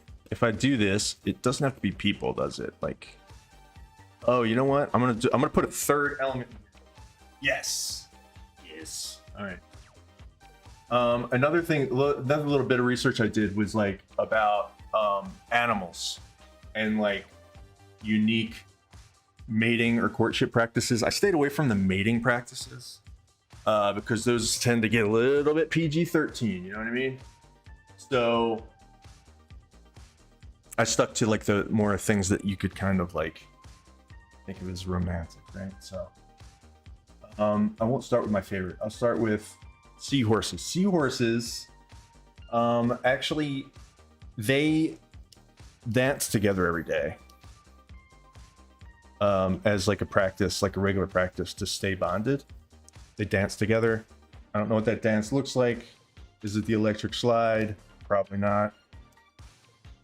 But it looks like dancing.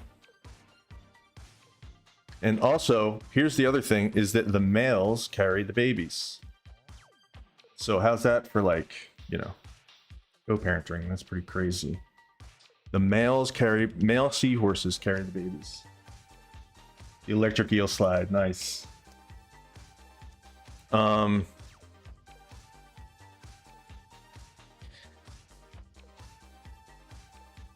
that's not, that doesn't give me too much about love.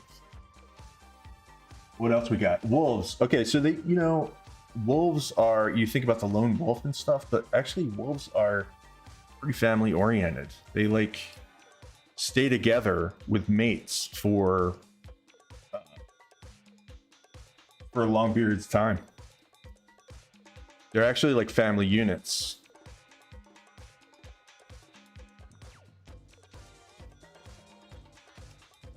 But we're just gonna, I'm not gonna beat around the bush. These are gonna be penguins. Because penguins are the funnest of all these little stories I have. The male penguin presents a pebble as some kind of like token. Penguins have a unique courtship ritual where the males search for the perfect pebble to present to their mate, their chosen mate. So like, it's like this weird courtship thing. Heard of what?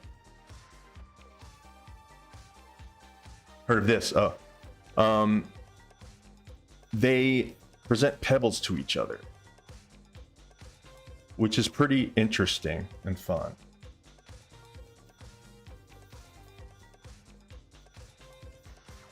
And I'm getting real close to just drawing that. I think I might just draw that. I think we're going to forget about this sad bastard Greek tragedy, and we're just going to do a couple penguins. I don't know. That might be an idea for later, but I feel like at this point I should do something kind of simple, more simple than like a straight up illustration from a Greek tragedy. So we should just do something simple, maybe. The penguin ritual, yeah. So they propose with a pebble, and then beyond the proposal, penguins are known for their dedication to their partners, often returning to the same mate year after year and sharing parental duties equally. Well, okay. Often, you know, that's pretty cool. I guess they kind of go and see the world and come back. I don't know how long penguins stay rearing their kids, but that's pretty cool though, because they like they have a choice, and they often come back, right? So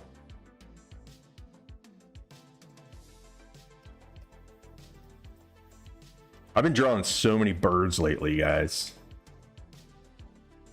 I'm doing this junk food bird series, and so I've been drawing a lot of birds and junk food.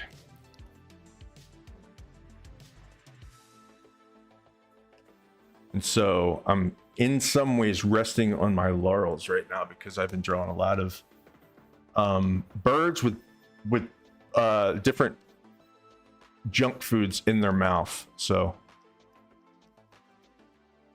whatever, sue me, you know. Sue me. We'll fight it out in court. I don't know what that means. I don't know why I got so aggressive right then. So this guy's like sitting here with a pebble in his mouth, and he's like, he's on his phone, right? He's swiping on his phone. He's like, who's worth this pebble, right? Like, who will take my fucking pebble? Get this pebble out of my mouth. Yeah, and there's a little penguin, lady penguin here.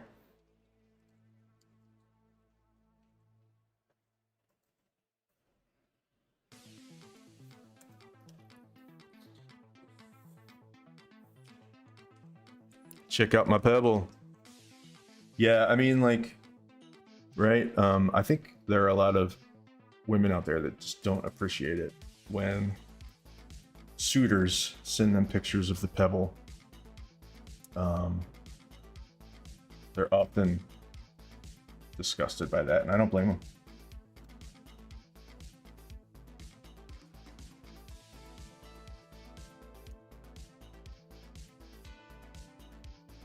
I like this idea. We're gonna go get my cooker. Need to go get some pictures of penguins. Let's go search up some pictures of penguins. And then we're gonna pull up Pure Ref. Sometimes you gotta stream for 2 hours before you even figure out what you're gonna do. That's how it goes.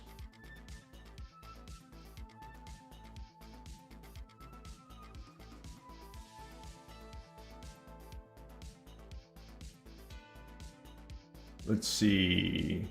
Yeah, see, it's like, it's a rare talent to be able to just make everything a little bit fucked up, a little bit gross. Let's see. So what am I doing right now? This happens to me a lot, where my brain just goes blank, and I'm suddenly thinking about like something that I did when I was 6 years old, or I start thinking about, I've been trying to cut down on sugar lately. Let me just penguin. I don't even want to go to Pinterest anymore, because Pinterest is just nothing but scantily clad teenagers. Let's see. Pictures of penguins. I hope this doesn't get me fired. I don't know what I'm talking about. Look at these penguins. Okay, so look at these penguins, dude. I just wish they weren't so ugly, you know? No, I'm just kidding. Look at these guys. All right. What was I gonna say?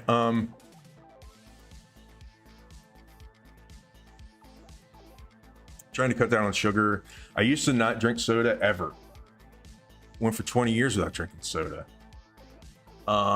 because I drank beer. I think that's probably what it was. But recently I have swung back around to soda for some reason. It started out with just pizza. You know, drinking Coke with pizza is like basically the best thing in the whole world. But you can't do it every day all the time, or the shape of your body changes into more like a fruit than a human. And that is not always the best thing health-wise. So I'm like, I've got like this sweet tooth that's been developing more and more. And finally I was like, oh, look at this dude. Is this a real person? Is this a real kind of penguin? What is going on with this? Why penguins can't fly? That's not what I'm asking when I look at this picture. I'm asking, what planet is this animal from? That's what I'm asking. You know what? That's really cool, but I don't need it. I don't need it in my head. Here we go.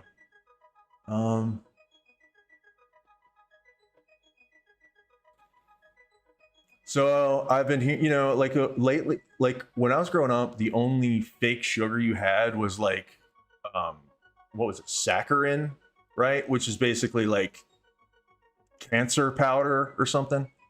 And so now they've got all these new ones, like these natural ones, like monk fruit, stevia, stuff like that. And you know, I've had things with these artificial sweeteners in them before that were not bad. You know, I could still tell the difference because I'm a connoisseur, but not bad. And oh my God, I could just look at pictures of penguins all day, but I know that's not why we're here, is it? Or is it? Is it why we're here? Look at this guy. You know? Look at this guy's feet. Is that real? Is this really what their feet look like? It's like this cute animal with nightmare feet.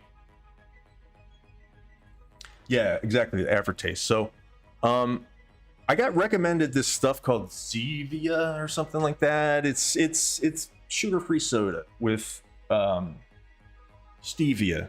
So it's like Zevia or something like that, right?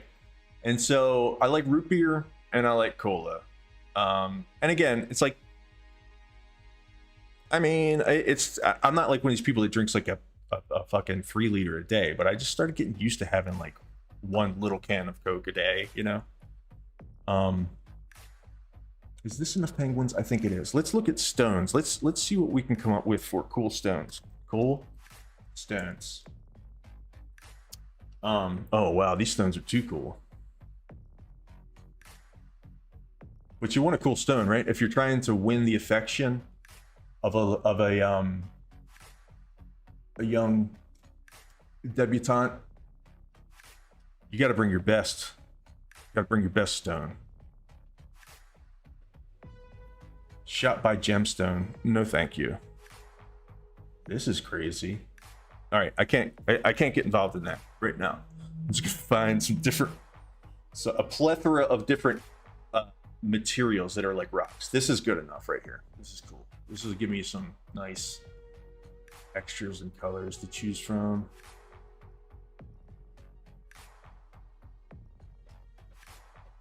Okay, and then I'm gonna do a cell phone.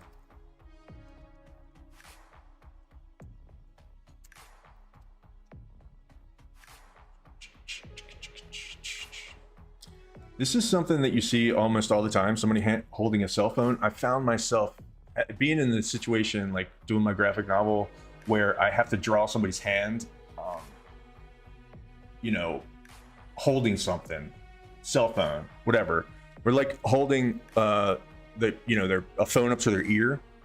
I'm actually doing a painting right now where it's like somebody holding up. It's kind of like that classic Thriller where you're looking out the blinds with one hand and you're talking on the phone with the other.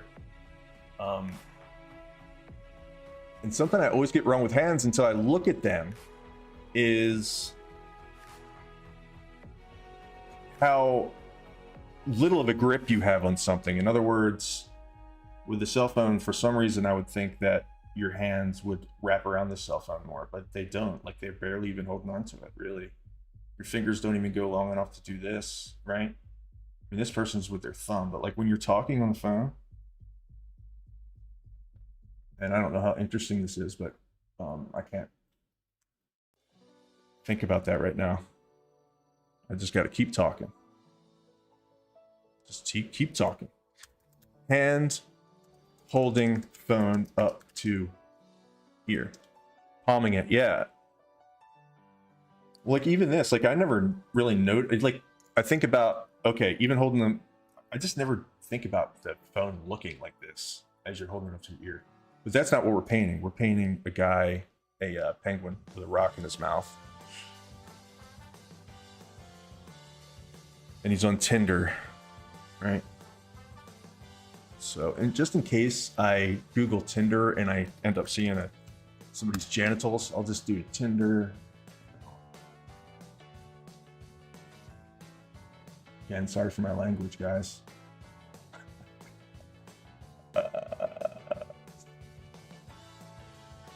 Professional.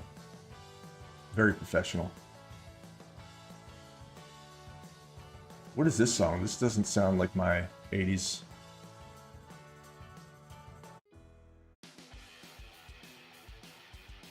What happened?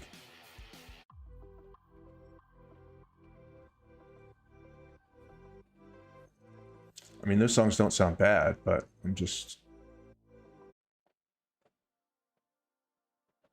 This one's called Please Rewind.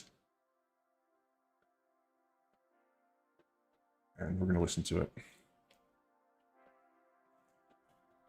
Yeah, I had this YouTube video about fascinating animals, but I don't necessarily want to do that anymore. I feel like I've been talking a lot about a lot of different things and not painting a lot.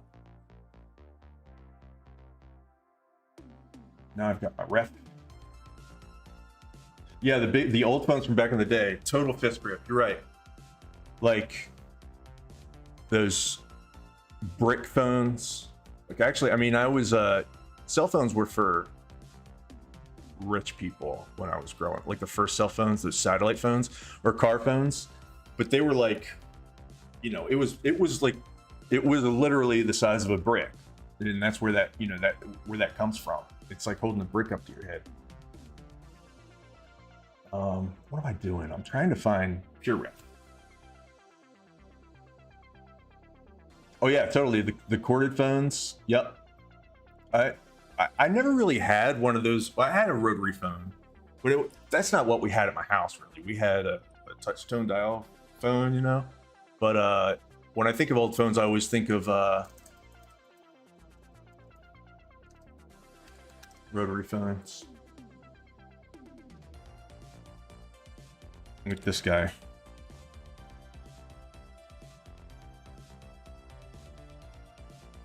So this guy's really got a grip on it, you know? So I guess his hand is wrapping around it.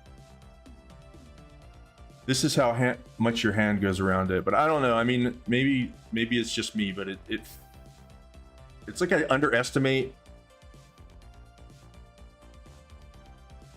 how much space something takes up in the hand, right? I always want to like, or I used to do it a lot more, but you always want to like, when you're first starting to draw hands, you always want to draw a fist and then just put something in it.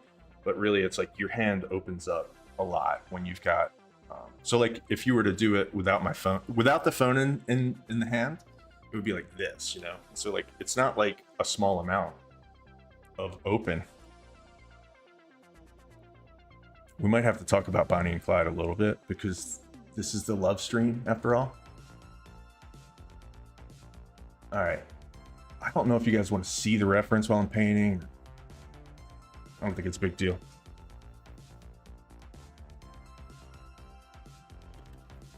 All right, and we're going to pull these colors back in.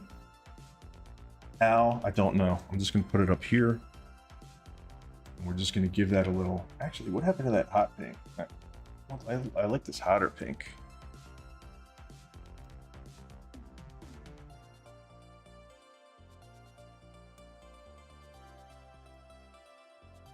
Oops.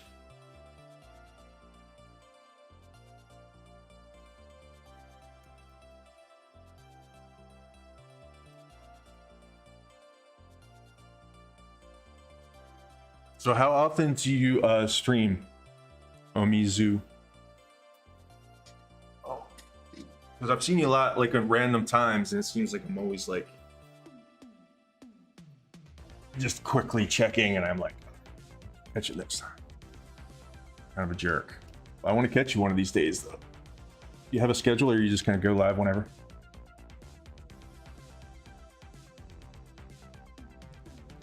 You like practice and drawing hands? Yeah, I mean, I used to hate it, man. Like, my nemesis, right? And so I spent months and months. I'm still not great at it. And it seems like it's one of those things that you kind of forget to draw. You forget how to draw it, like, within 5 minutes of not drawing hands. But I've probably drawn a thousand bazillion gazillion hands by now. So it's like just a rough estimate.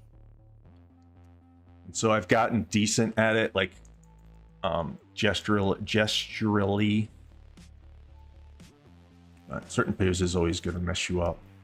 There's one pose that's like the holy grail of poses. Like, I have a feeling that once I get that pose easily without having to mess with it too much, I'll have graduated in some way. But I'm definitely better at doing hands than I used to be.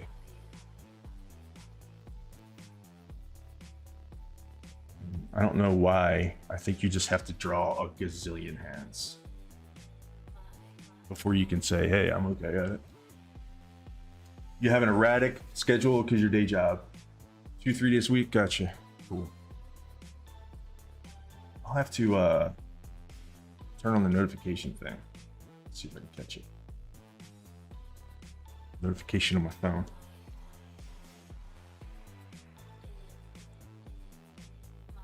So let's talk about some more animals. Okay, barn owls are very cool. They're crazy looking. I don't know if you've never seen a barn owl, but they're freaking crazy looking. Pretty cool. I guess this penguin can be kind of purpley, huh? Usually evening streams. Okay, cool. Yeah. That's why I picked Saturday. I mean, it's kind of weird, but it's also like the only. This might change, but for one thing, like, I'm trying to be consistent. So if somebody asks me when the stream is, I can say, you know, of course I can say it's on Saturdays. And it's in some ways maybe a little bit of a strange time, but it's also like the only time I can think of. It's the only time I can think of where I'm not gonna like dread it, where I don't dread it, and I'm always okay no matter what. Like, once I stream, I'm fine, but it's the like, you know, like during the week, it's like, oh man, I don't know how to say it without making me sound like a kind of a jerk or something. But like, I don't want to tell somebody, hey, I'm going to stream, and then bail last minute because work sucked. Like, and I'm a early bed guy. It wasn't always like this, but I am now, and I like it. And if Pop-Up doesn't get his sleep, he is a very shitty person. He becomes a shitty person. So gotta watch that. And I would think that the stone that penguins use, I just imagine it being a shiny, like a smooth stone, because you know, you think of them as by the water, and so the stones are probably from the ocean, and so they probably rolled around and get that like natural polish on them.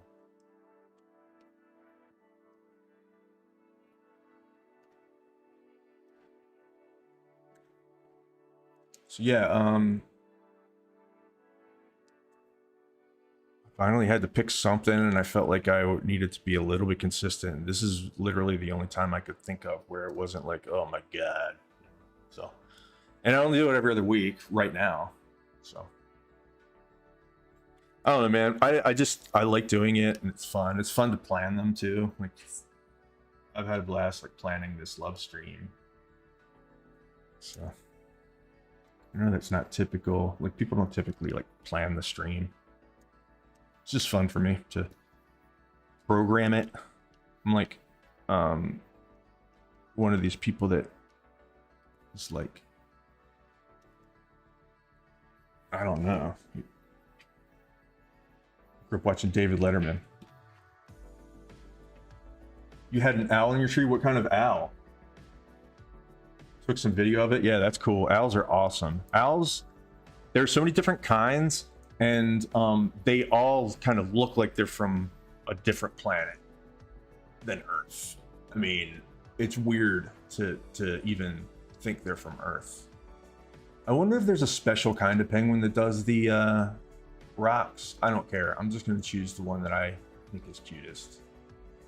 I know this guy doesn't look like a penguin yet. He looks more like a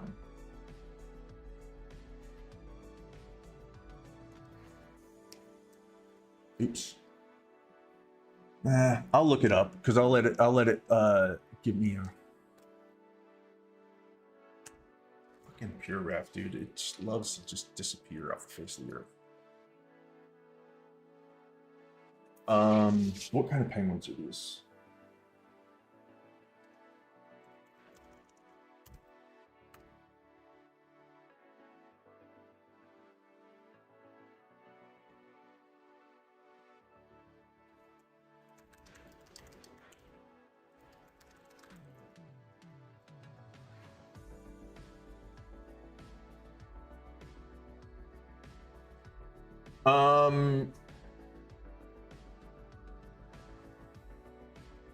The Gen 2 penguins are the most, like a lot of penguins do this, but the Gen 2 penguins is the one that's most associated with, according to my sources. Jeez.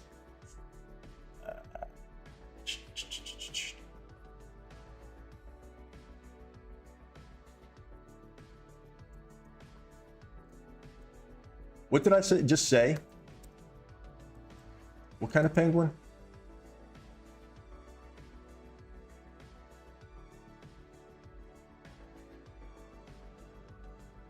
Oh, Lord.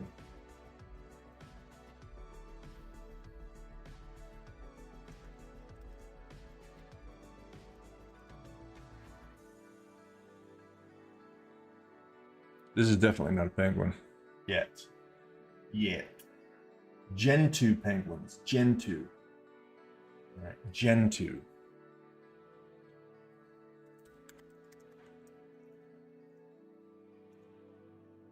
All right. This is helpful because this... See, like, this guy, right? He's got a little orange on his beak. And I had in my ref, I've got... I don't know if these are babies or what, but, like, you've got these... I've got these two different kinds. There's my timer. These two different kinds, but this guy is closer to what? To the type. So I'm going to use this type of head a little bit than the cute ones, the cute fluffy ones.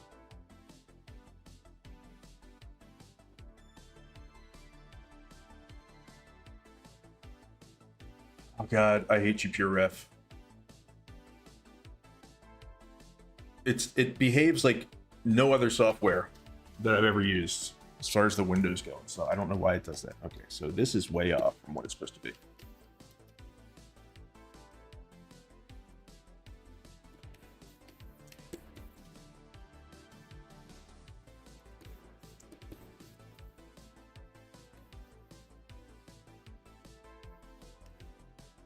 Crazy. They've got like this this thing where their beak and their got like this two-tone black type of thing going on. Pretty cool.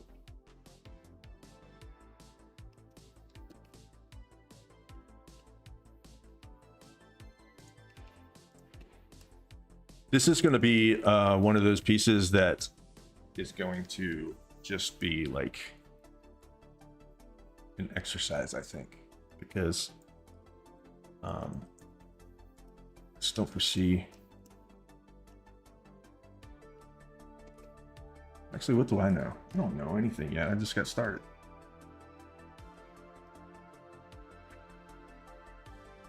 But I'm often thinking about like, okay, will this be a print, you know? So.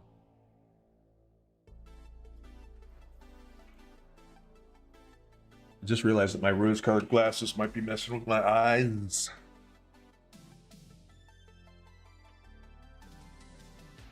Let me take this off for now.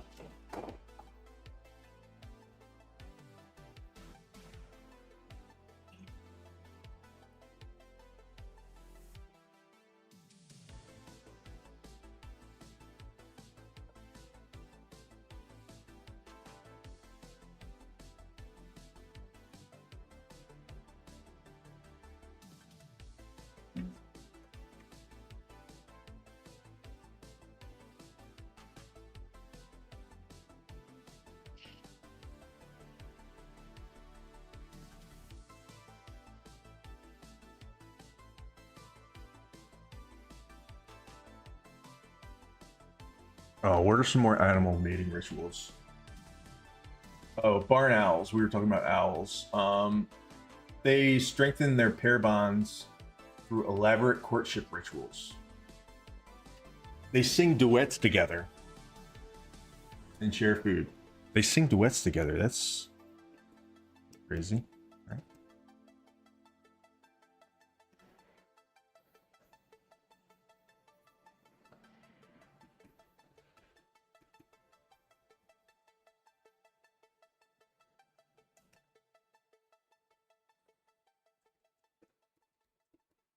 Those dang barn owls. I recently painted a barn owl for the series, and they are pretty crazy looking. They've got a unique face. In the first place, like the way their beak sits, it's like not like a lot of other. It's very different than other birds, and not only that, but they also have like a crazy face. Like if you were to take the feathers away, they have a almost nightmarish face. Yeah, they look like aliens, even to other owls. But they're also really cool.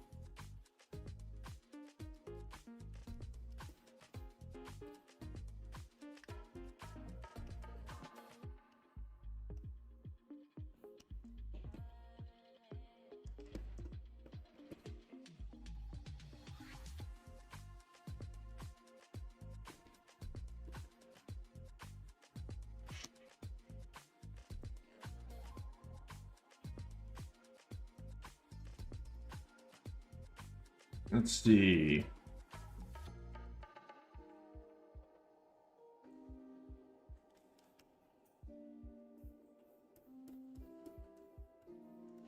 So let's just make this, I mean, I'll make it a stone, but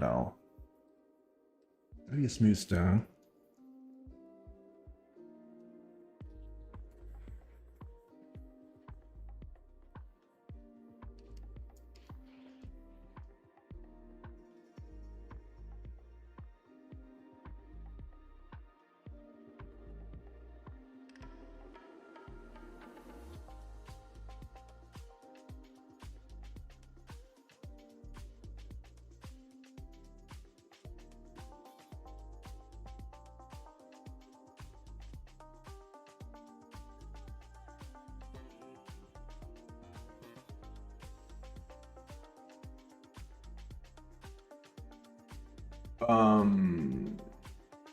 Yeah, seahorses, and we've gone over them all. Really, there's a bunch of different ones that are crazy, but those are the ones that I actually wrote down.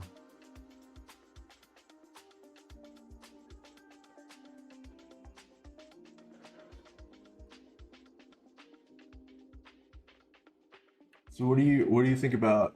What do you guys think about like arranged marriages? You know, it's like decidedly not. You know, it sounds scary, right? And not romantic and stuff like that, but it's relatively new. Relatively new thing, you know?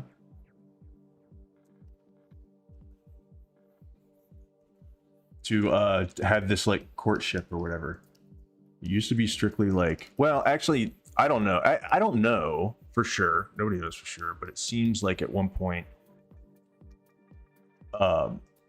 who you know, decided to like have a family with had something to do with fucking lineage or something. I don't know. Politics or something. Cool. You like how it's being fleshed out? Yeah, cool. I'm like, I don't want to make some like grand statement here with this, but is kind of a pretty good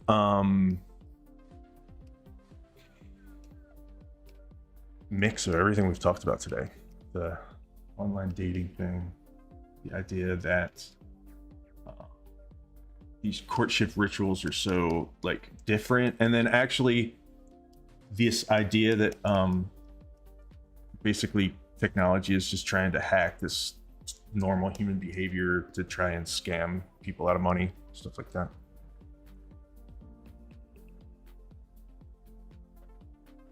Asian cultures in the past, it's been a thing. Yeah, I think that in a lot of cultures it was a thing until pretty recently, and maybe it was, I don't know. I don't exactly know. I'm not like a huge history buff, but I know what you mean. Like, it does seem like arranged marriages are more of a like, hey, let's get our families together kind of thing. But the interesting thing about it, even though I know it's got its negatives and it sounds like, you know, just our sensibilities, it's like, what? Somebody else is gonna decide who I marry? That's fucking prison camp shit, right? But there have been studies, I think, that say that those marriages like tend to kind of make it at a pretty high rate. You know, now that people are, I suppose, able to get divorced. I don't know what I'm talking about. I'm just saying the people that are in those arranged marriages are sometimes surprisingly like happy. Like they just learn to get along because they whatever, for the sake of kids, or you know, it's not a forever thing that you're like super romantically tied to somebody before you decide to have a family with them. It feels like it used to be a little bit more pragmatic. Like, is this person gonna be like okay to whatever, raise kids with her? It's very wild to us. But it's also like, I mean,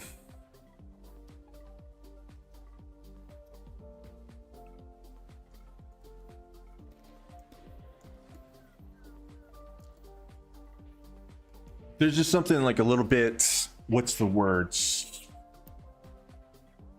Self-centered, not self-centered, but like the idea that everybody in the whole entire history of the planet was absolutely and completely miserable every day of their life up until this modern iteration of society came along is I mean, now you can look back and see how fucking harsh life is and how like easy we have it now, but you know, I guess I'm saying like there were probably some happy, just for the law of statistics, there were probably some happy arranged marriages where people just ended up getting along. Kind of like when you throw those two people in an elevator together and they fall in love by the end of the movie or whatever. Probably something like that. I don't know why this rock. So like now I've locked myself into this color palette now. I don't know why. It's also gotten weirder in the past little bit.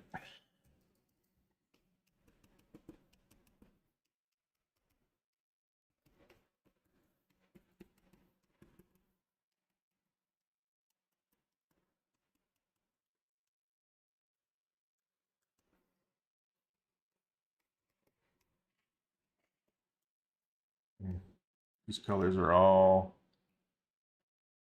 just like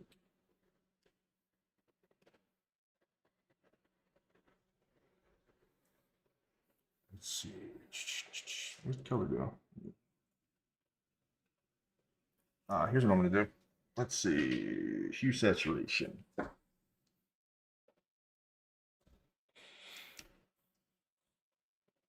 some reason I see that rock is orangey, but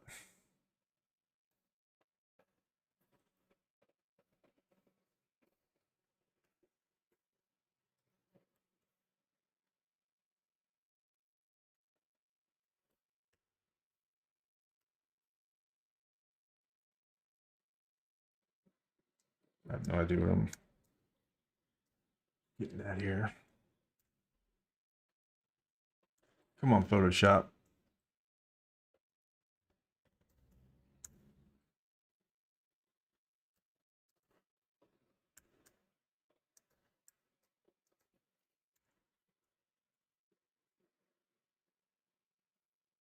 All right, I'm gonna.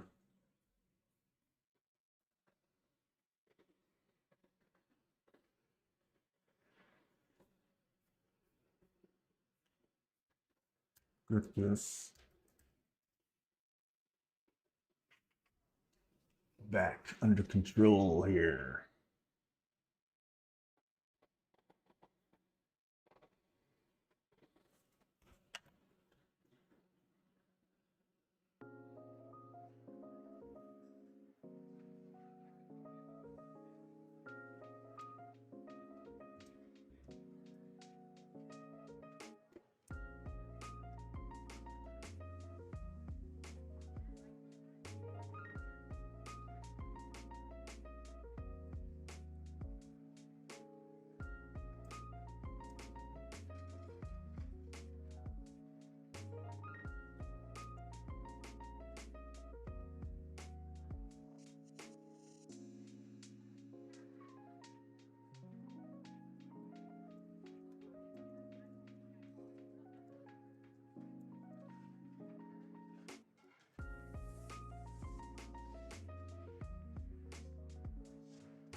Trying to find a penguin with mouth open.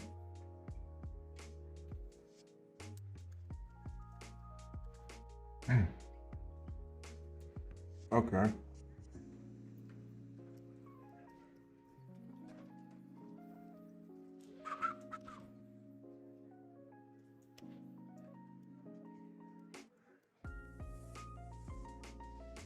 They hold it in the end of their beak. Like this.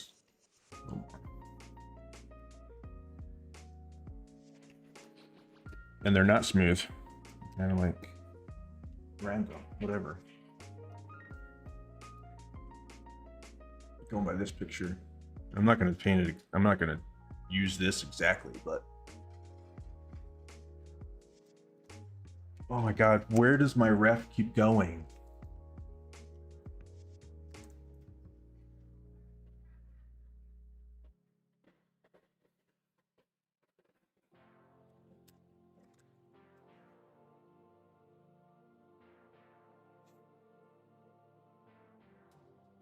We're gonna make this smaller.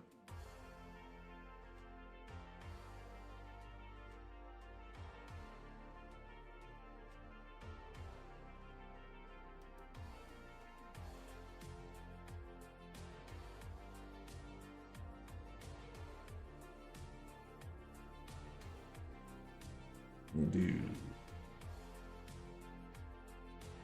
always on top.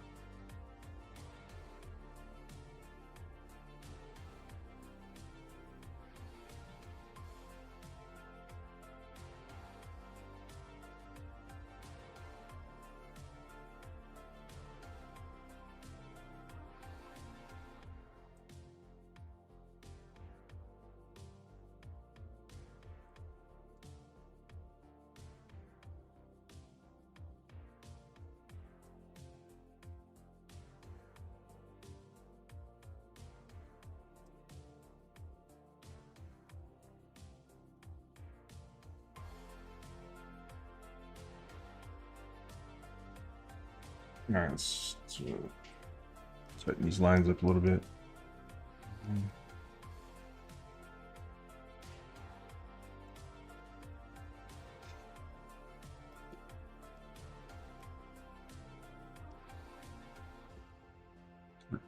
Just refine these shapes a little bit.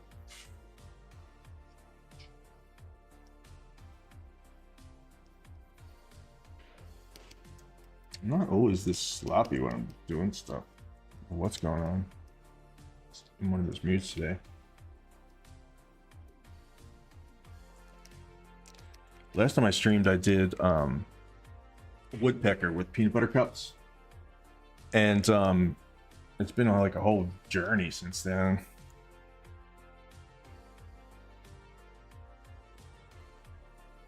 I did a study last night of peanut butter cup foil. Let's see.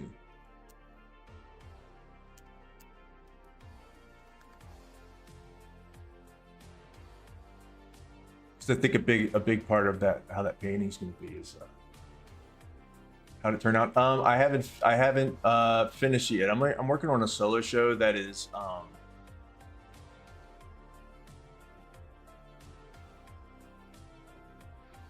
I'm still like figuring out what's even going to be in the show. And then so last week I was going to start a new one, and that was what that one is. So it'll probably take me a while to finish that one. That's one of the ones that it's going to be a while to get that one worked out. But because for a minute there I was like, you know what? This is just one of those ideas that's kind of failed, you know? But kind of reimagined it and thought about, I keep going back to how fun it would be. Oh my God, what is happening, VLC? Dude. I think I should just go to traditional. I just want to go traditional. I'm tired of computers. So tired of computers. All right, this is the study I did last night of foil. So I just thought it would be fun to do foil.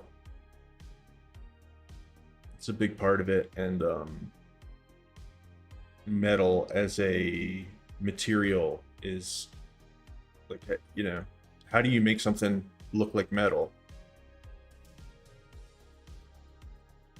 So I just did a little bit of a study last night of what peanut butter cup looks like and what peanut butter cup wrapping looks like.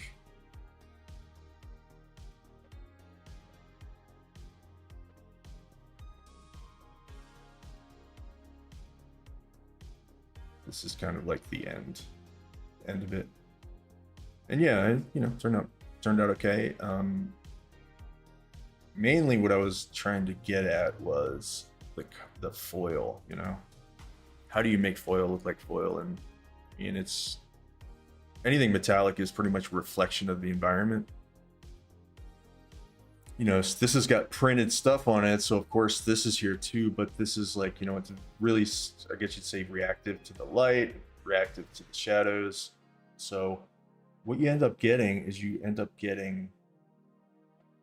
a big value range because it's a shiny material. So see here, the value range between, say, this lighter part of this chocolate and the dark deepest part of the chocolate is not very far away from each other. But with the metal, you see that you've got a very wide value range of super bright white almost all the way down to almost black, so that's, I think, I haven't figured out the secret all the way, but that's something I kind of derived from thinking about metal while I was painting this last night.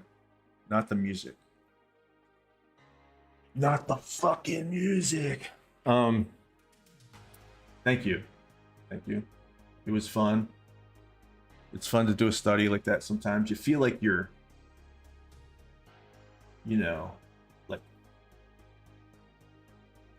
learning. Kind of cool. Yeah, and there are a lot of colors in there. Light bounces all over the place, especially when you're dealing with, it's always like that. Another thing that I kind of rediscovered last night was that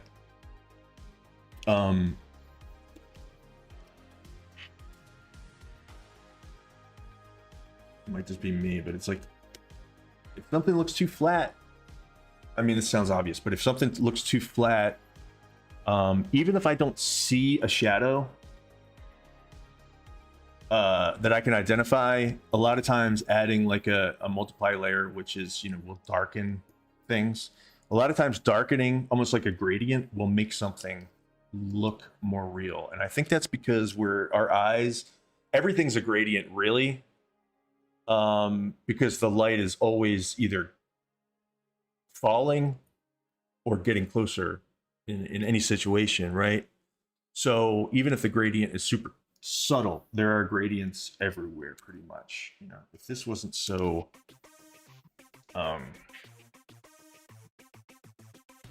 gross, sloppy right now, I would like, so a lot of times I'll come to a part of a piece and just be like, this looks weirdly flat and not you know, not there's something that's missing something, right? It gives it realism.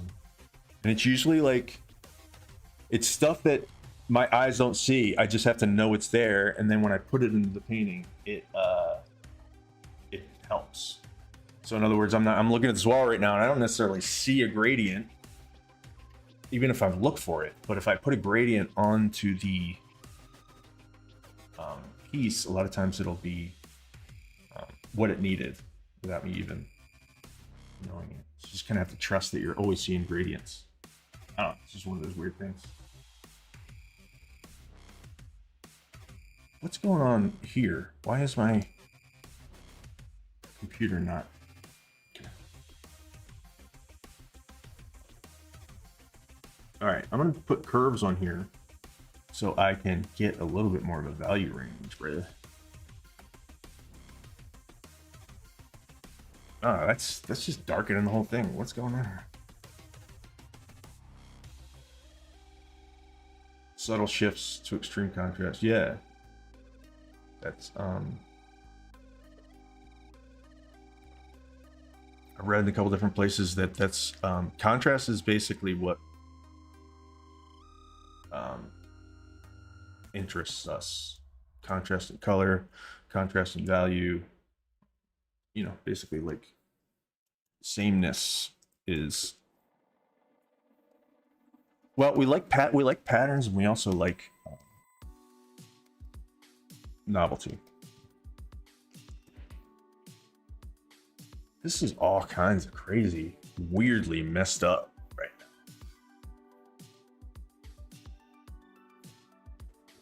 It's time for me to get a little bit like into making this look like a penguin.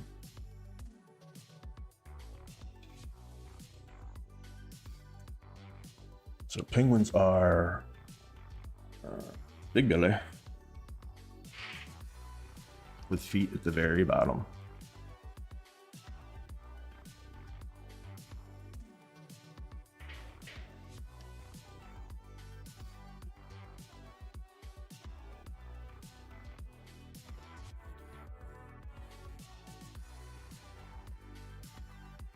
Change the subject real quick. It's like when I was little, I mean, I've always been into punk, and I'm still into punk and stuff, but like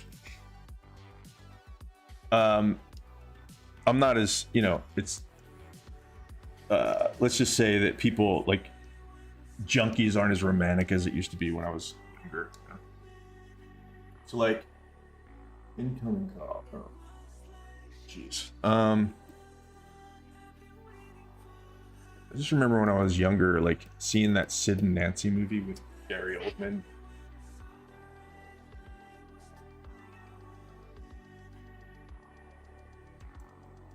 And that story ends very tragically, but they always kind of like, you know, kind of like Bonnie and Clyde, right? Bonnie and Clyde's a more well-known example of this couple. They're just like supposed to be super romantic, right? But they like did some pretty bad crimes, you know. But there's something romantic about that ride or die thing, you know.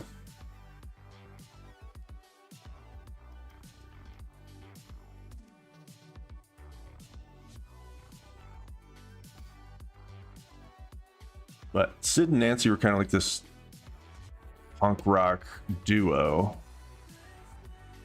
He was the bass player for the Sex Pistols. But like what I didn't remember was that like the violent way that that shit ended.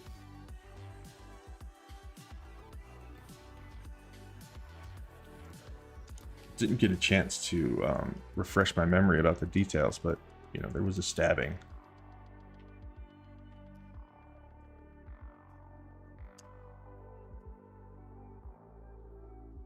So I think the lesson is be punk rock as you want, but try not to try to stay away from those heavy opiates.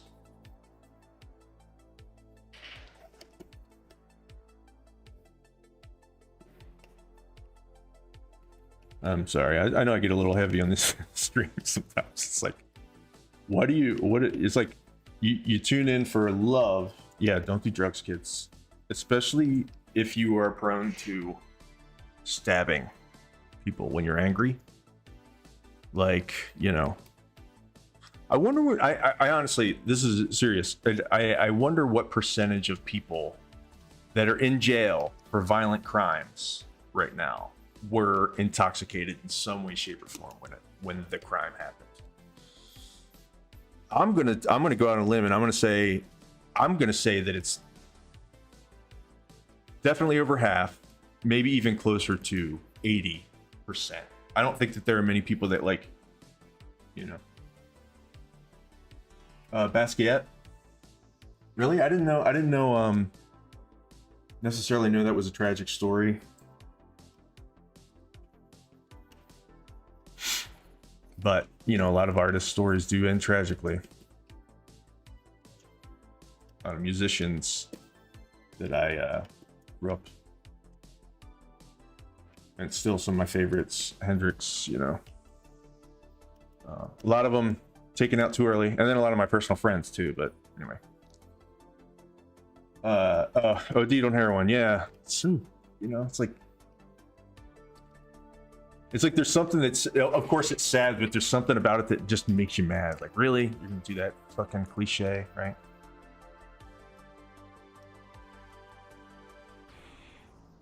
But I do know from personal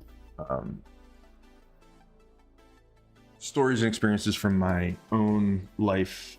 I mean, I was never hooked on that myself, but I just, you know, it's not easy. If it was easy, people wouldn't be destroying their fucking lives with it every day.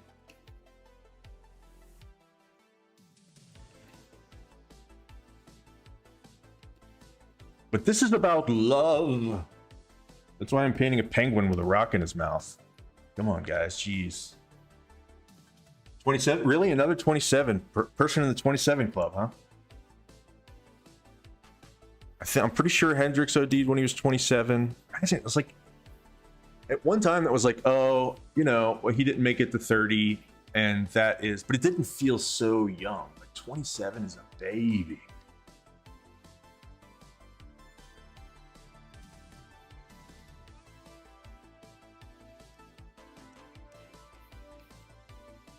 Janis Joplin was 27. Jim Morrison.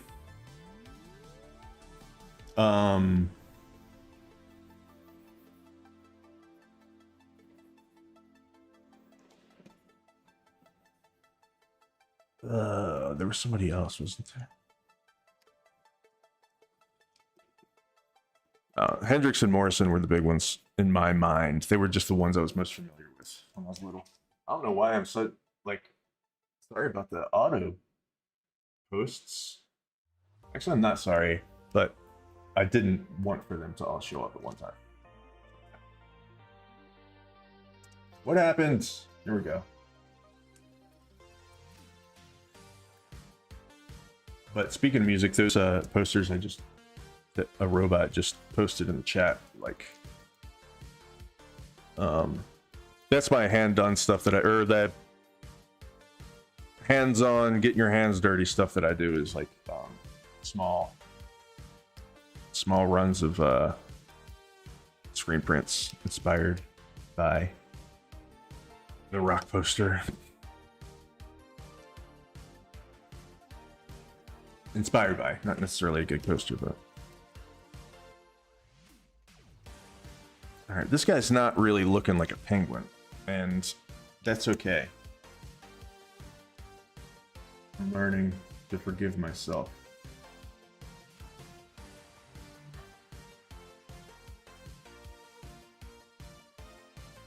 It's in the ugly phase. You know what I'm saying? Anybody else out there? You guys have the ugly phase?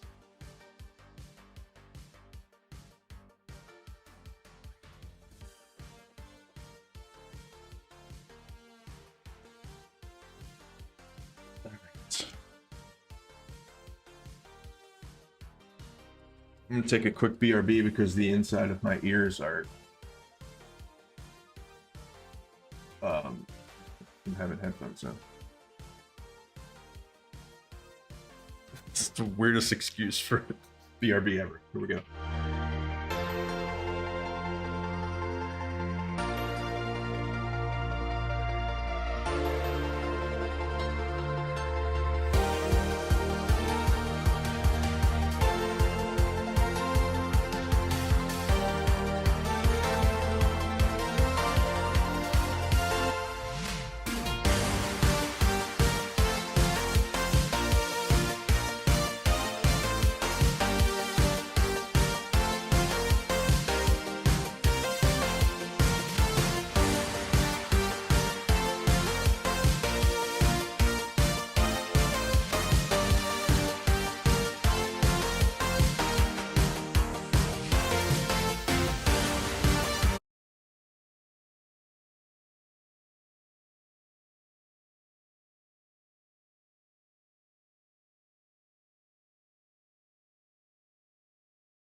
had to shove a handful of cashews into my beak.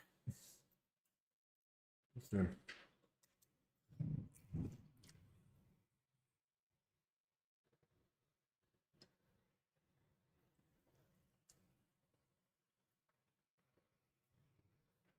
Had a heck of a time today. We're just going to do vocals, instrumental.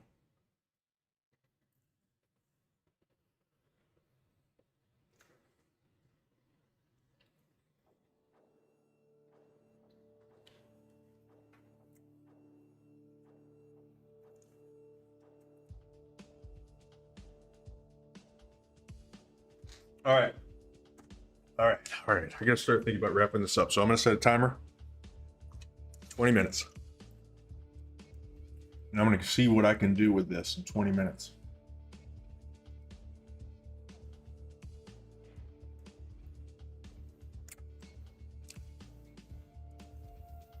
I'd like to get something that is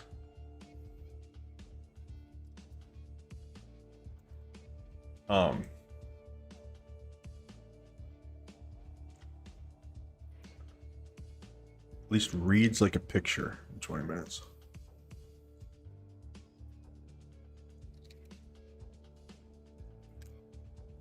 The feet need to be rugged looking. Yes, you're right.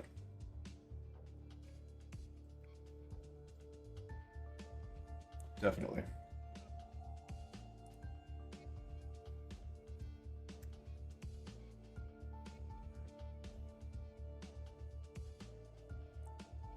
Penguins walk forever and ever, right? They probably got like super messed up feet. Rugged. All right, this doesn't look like a penguin head. Kind of does. Looks more like a seagull. His body is also just a wreck. So here we go. We're gonna get a. Let's see. Let me get a. What are we gonna call this? A opinionated pen. Start doing some lines in here. Let's see. Oh, I like the hair. Hairpan makes a interesting line.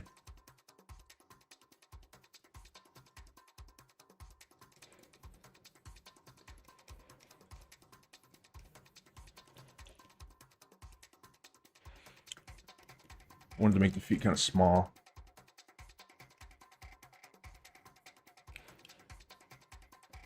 Just to do some variation in the sizes, different things. Because penguins have like this long body.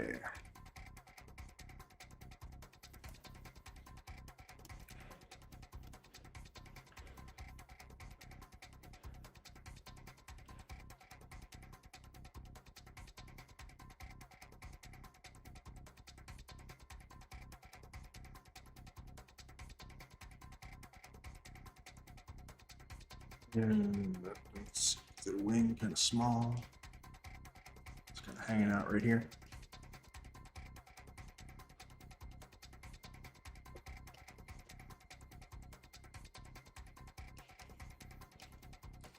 And the feet.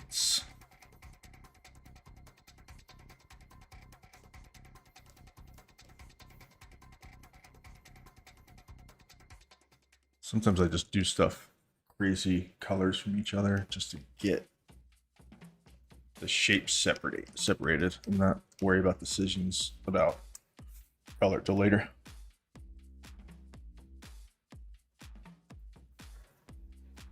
Try not to burp into the mic, guys, but I'm gonna say I'm an animal.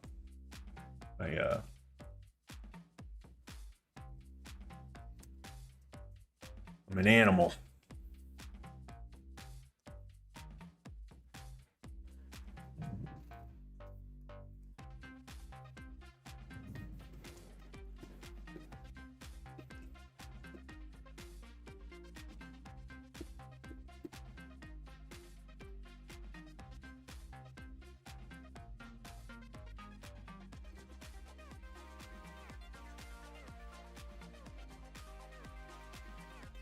There is something interesting about Bonnie and Clyde.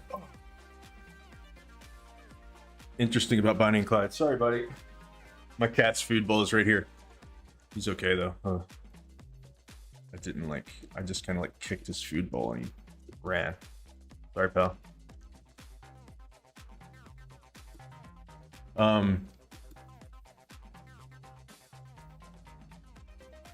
Bonnie from Bonnie and Clyde. She broke Clyde out of prison. I think that might actually be part of the movie with Warren Beatty. Faye Dunaway. But also, she was married to somebody else. She actually died with the wedding ring on. She was married to another guy named Rob.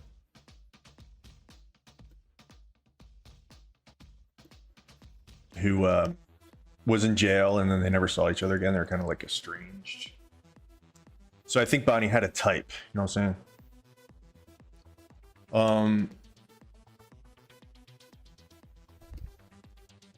So she had a tattoo of Bob or Rob. Is it Rob?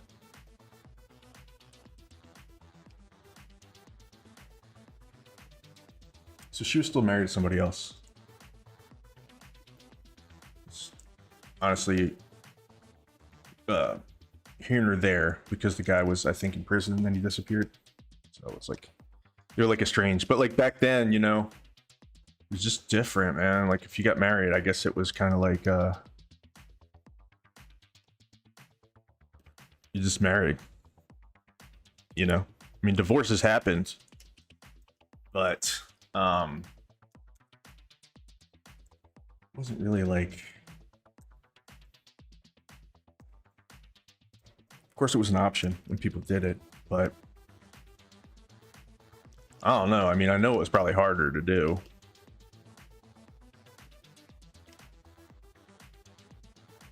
I think that a lot of people just kind of opted into just like staying married and just like annulling the marriage in their brain, in their mind.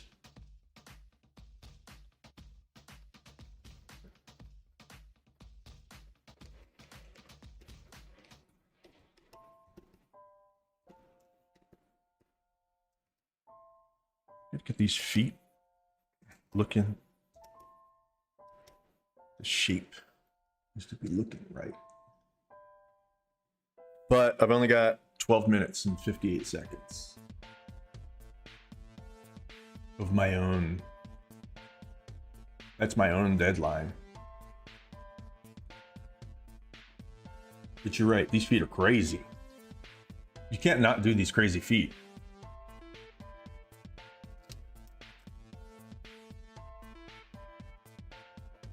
My computer's pretty much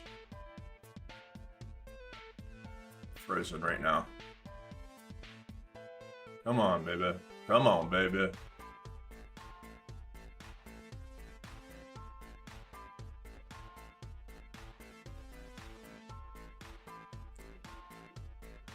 Come on, man. Dude. The fuck? Alright.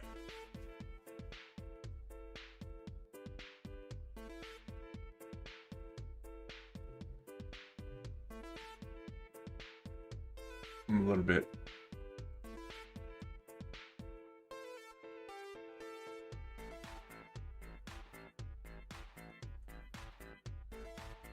Something's making my computer freeze up real bad right now.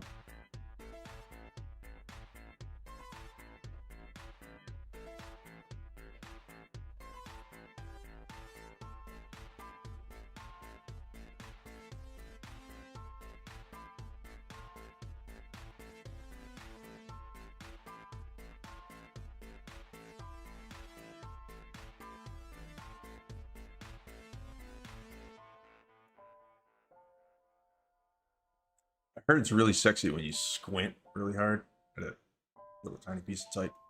All right, here we go. The penguin is back.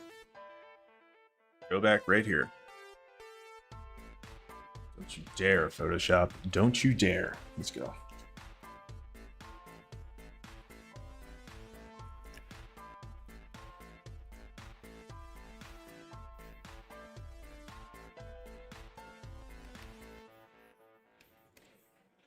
Yeah, these feet. Here's what I'm gonna do. I gotta get rid of these feet altogether. The penguin without feet. I'm just kidding.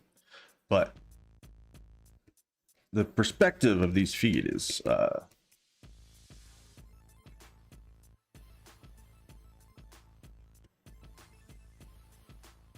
of like this white on white feeling though.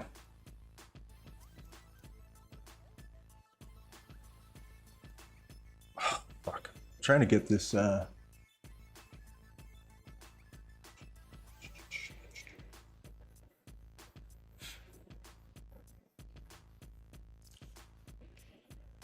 penguins have a distinct shape.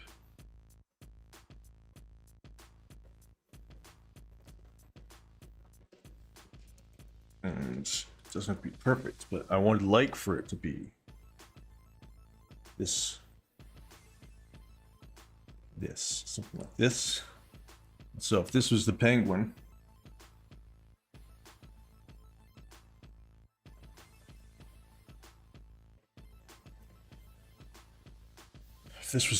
then this would be the center line, and this would be kind of like the bottom of his body.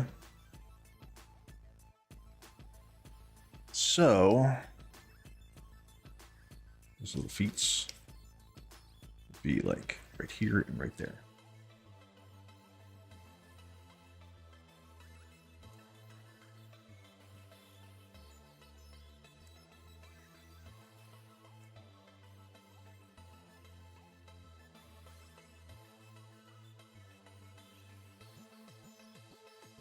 All right, so penguins, oh my god, they have crazy feet. Do you guys remember the Batman Part 2? The original Tim Burton Batman Part 2 is a Batman. Anyway, it had Danny DeVito as the penguin in it.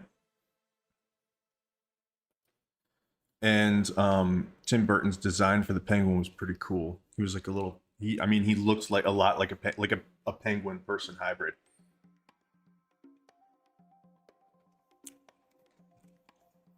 And he had crazy hands that were like fins.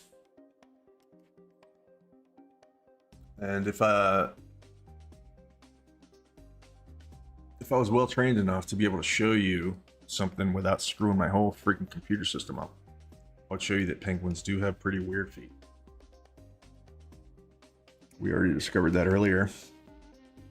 All right, so they've got like this weird, I don't know. We're not going to do that right now.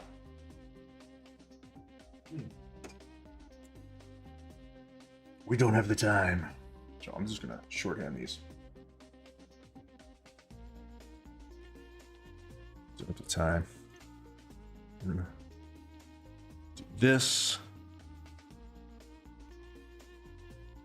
And their feet are, let's call them a little bit pinker than their body. Let's just say their feet are skin. I like the idea of making them all rough looking, definitely. I just don't know if we're going to get that much detail into this thing. By then, we're going to do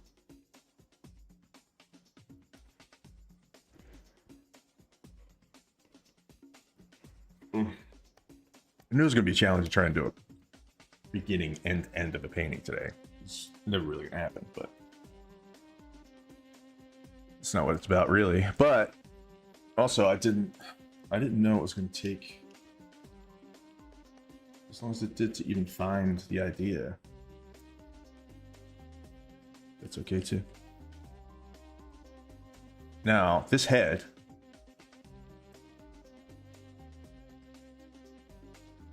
Ooh, I'm gonna start with scratch. I'm gonna just start from scratch with that head.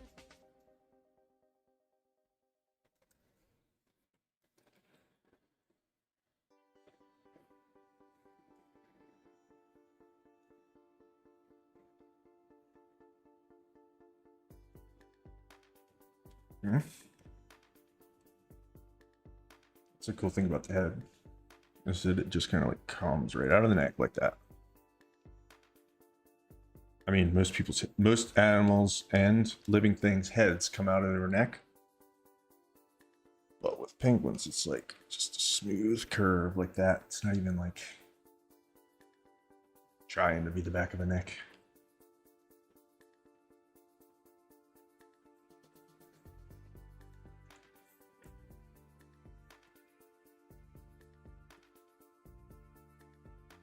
This is great. This looks like a very cartoony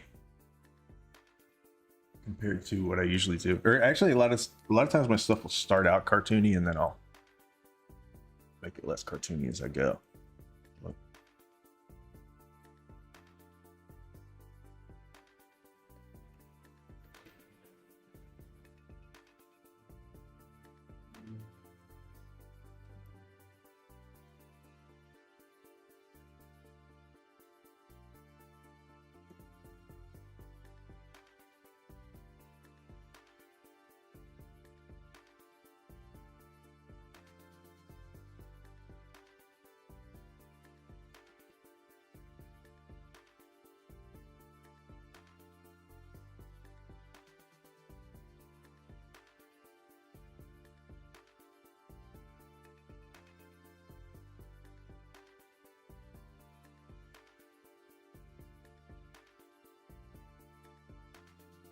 Trying to bring this phone situation back into it.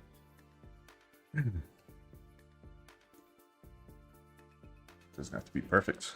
But if I was a penguin and I was laying on my back like this and I was looking at my phone, it would be like whoop, like that. And then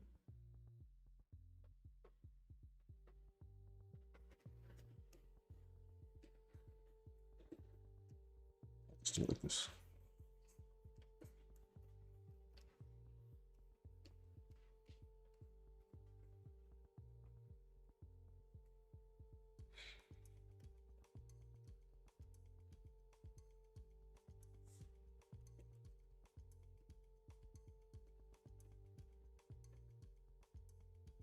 I believe that I'm gonna have to finish this up and post it later or something.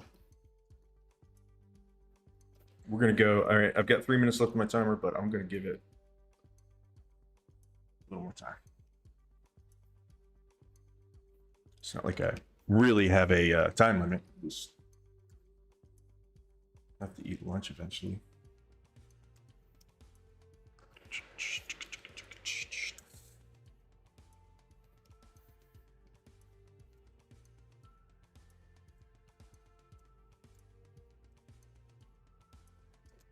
Hello, how's it going?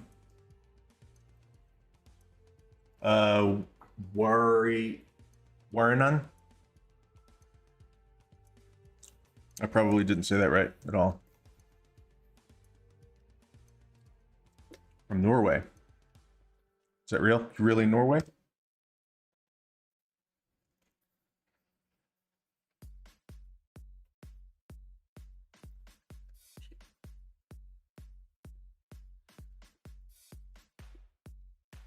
We were just talking about love. It's the love stream today.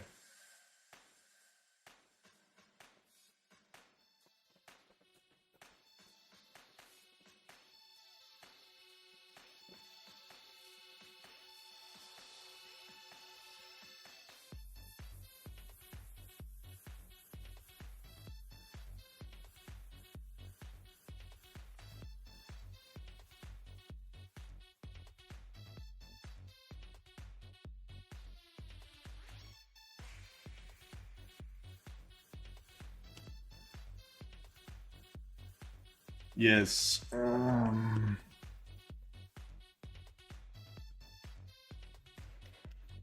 know if you guys are familiar with Silence of the Lambs, the movie Silence of the Lambs. But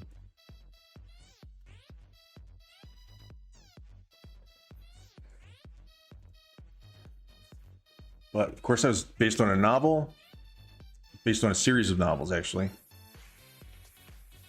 And before Silence of the Lambs and the Red Dragon movie that came after it, it's kind of like they did Silence of the Lambs and then they made kind of a prequel with Red Dragon, but they actually did it in the 80s. They did a version of Red Dragon in the 80s called Manhunter. And I watched it last night. Just felt like it. And it's really good. It's really good. I mean, if you like that kind of thing. Yeah, Manhunter or Silence of the Lambs. Manhunter was very good. It was like a much better than I thought it would be as far as like the acting and stuff. And the proceduralness. Yeah, Manhunter, yeah. The proceduralness. And there was something I wanted to look up. Is that the same dude from CSI later on? So I was like, whatever happened to that guy? And then I'm like, wait, is that the guy from CSI when he's a baby? Hold on. The first CSI was, I don't remember. CSI, the TV show.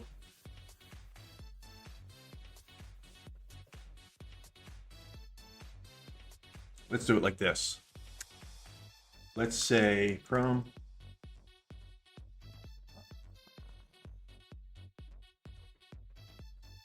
My computer is just like a wreck, so I'm just gonna spread lies on the internet and say that was the same guy. So he played an FBI profiler basically, and then he comes back as CSI and he plays an FBI profiler again. Kind of.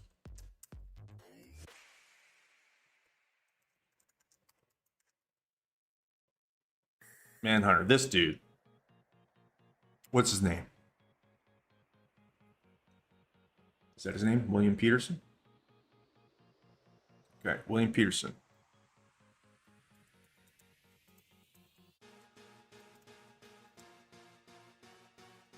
Okay, he was in CSI. Right on. Yep, there he is. Oh, Willie. I call him Willie. We go way back.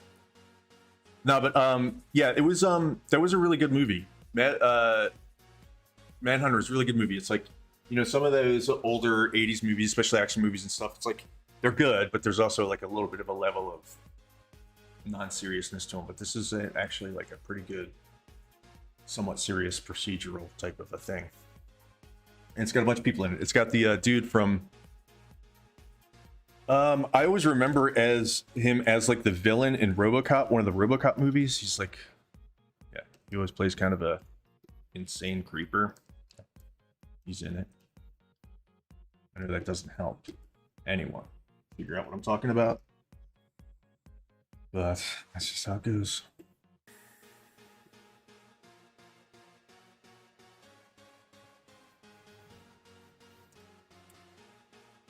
It's so weird because simple objects like a rock, you say a rock, right? You think a rock. And if you were to describe a rock, it seems like one of the most simple things in the world, right? But what makes a rock a rock? How do you paint a rock to make it look like recognizable as a stone? At first I was going to do this smoothly. Then I saw another picture of penguins doing stuff, different stuff.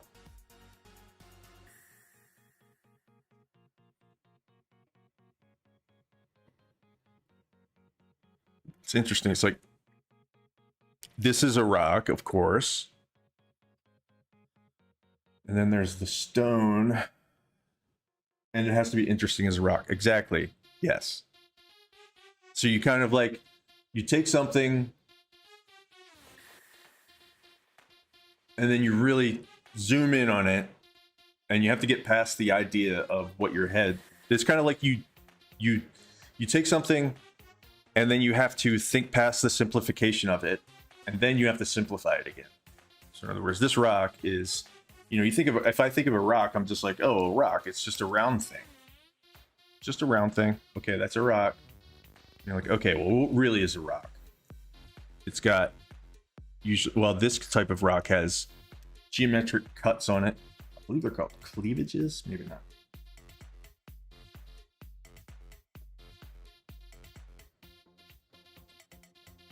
if I want to merge this head yet. Whatever.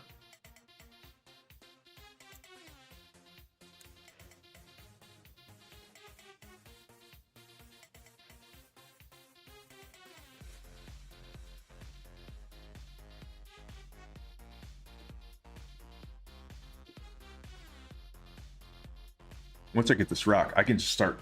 So like now I've got the basic shapes in here, I think. Once I do that, I'm just gonna like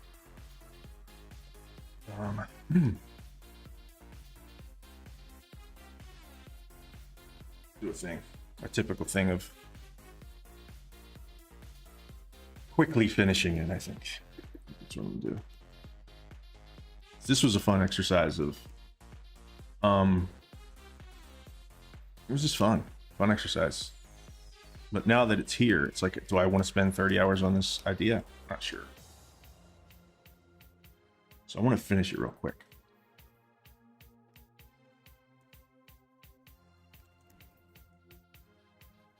All right, so a rock is usually got little rock geometric shapes. And then of course those are going to hit the light. Different directions.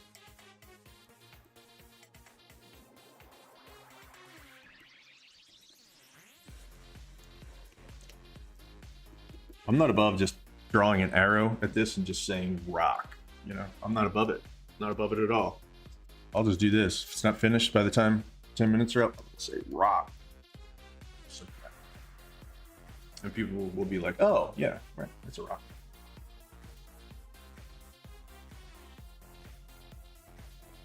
That's what you call old school cartooning. All right. That's what you used to do when you were a kid, or what I used to do when I was a kid and I didn't know how to draw as much stuff. I like to think I'm a little better now, but.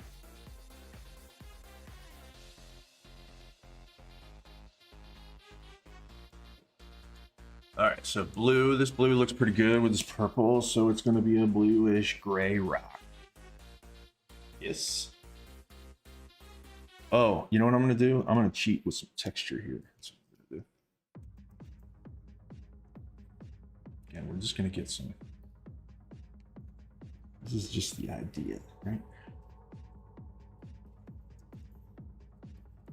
It's not cheating because there are no rules, so. You're not even playing the game. There's no such thing as cheating. There's no such thing as a cheating.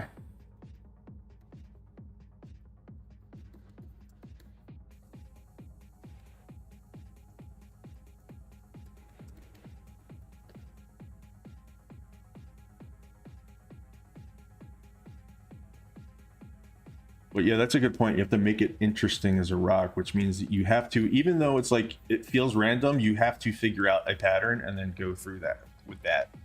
Because there's kind of like, of course, a pattern to nature, even if it's not something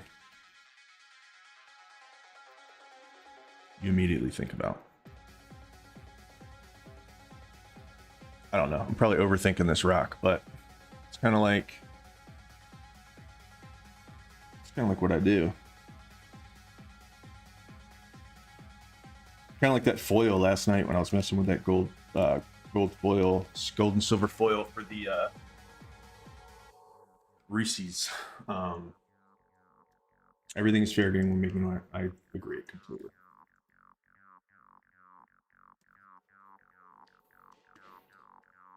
And anyone who like tries to do rules is like, I don't know. I mean, you do whatever you want, even make rules if you want, but to me, that's not really like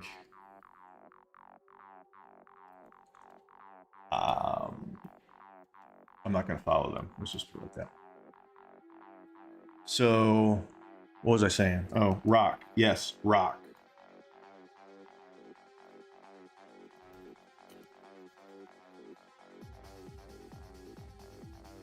I'm just thinking like, you know, this is a random shape, but it's also not a random shape once it exists like in the world, right? So the light's gonna hit it a certain way. And here's where I think that I can illustrate that what I was talking about earlier is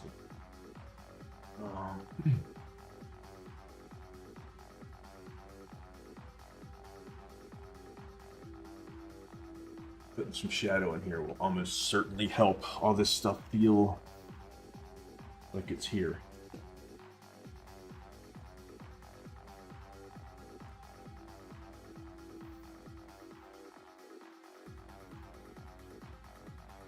Let's see, let's green shadows. That's weird, right?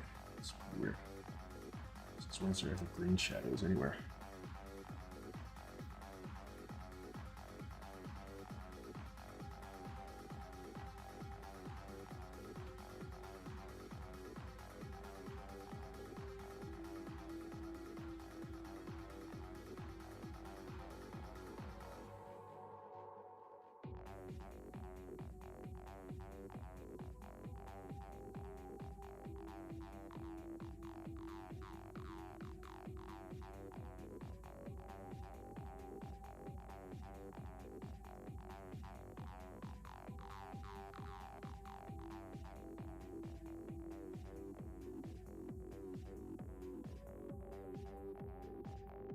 This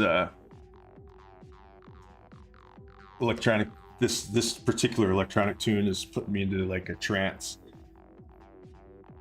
That's why I try to stay. That's why I try to do like synthwave. I try not to do this type of electronic music because I mean, I think it's actually called trance music because it'll kind of just put you into a rocking your head to the beat kind of a thing.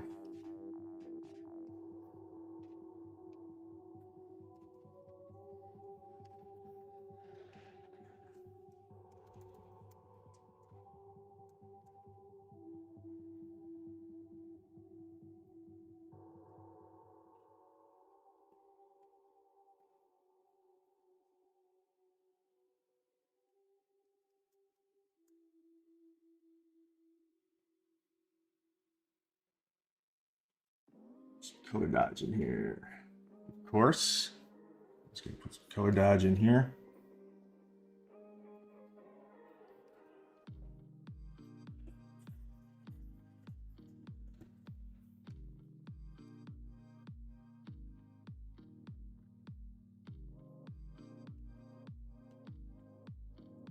A little too much.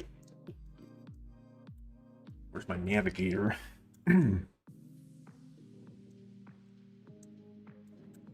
Okay, now here's what I'm gonna do. I'm gonna set a timer, 10 more minutes, and then I'm done. This is done. This painting will be done regardless of, well, it'll be done for now.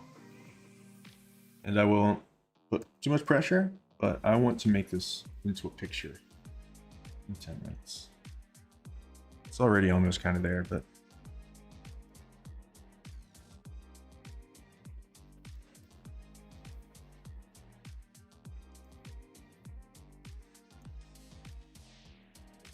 what's the shortest shorthand to a rock? Does that look like a rock? It kind of does, but also,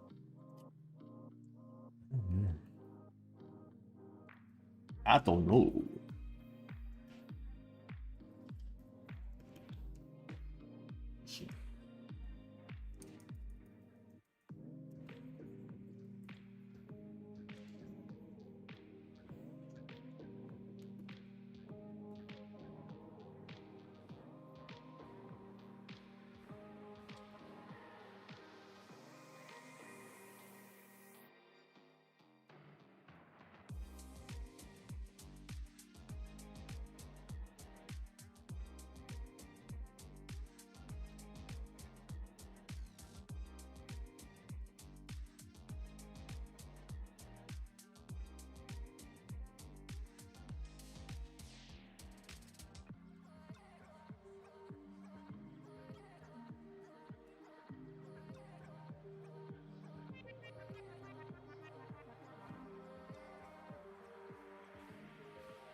This is more like an inside joke than anything else. Like, you have to like watch the stream. You had to have watched the stream to even understand what the hell this is.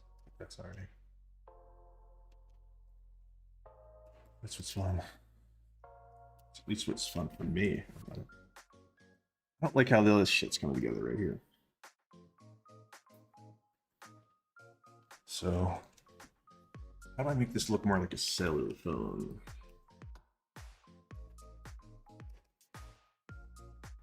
First of all, I've got to change the color palette of this into something else. That'll be a quick fix for these shapes blending together. Purple's not the color, but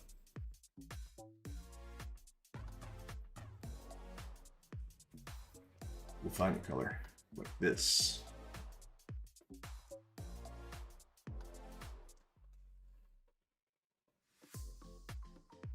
Whoa.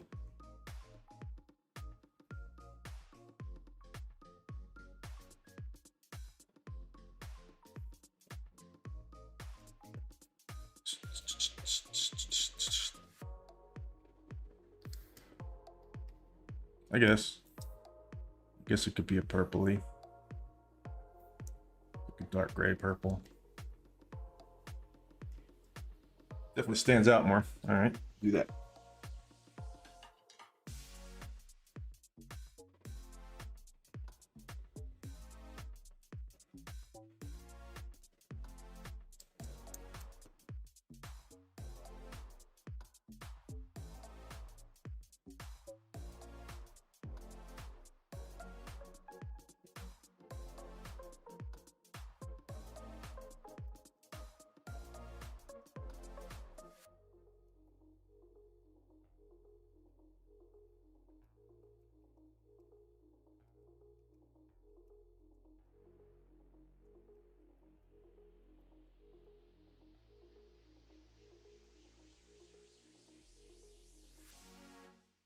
It's like I'm like blocking the view. Sorry if anybody's still watching. I'm like painting on like the teeniest, tiniest part of my screen. Don't always think about stuff all the time. Working.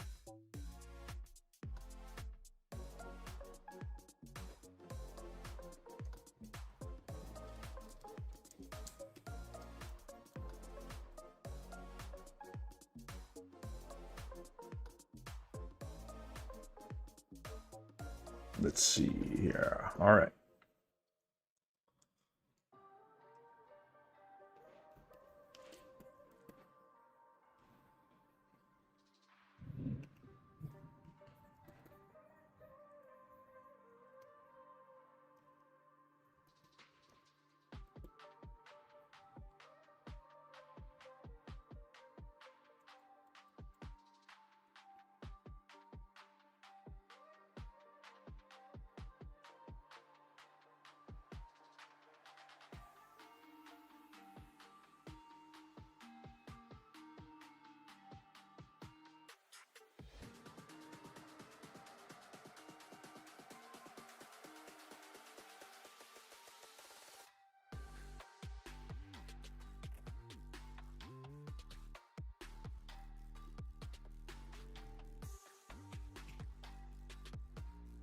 Man, I really wish I could this rock look more like a rock. But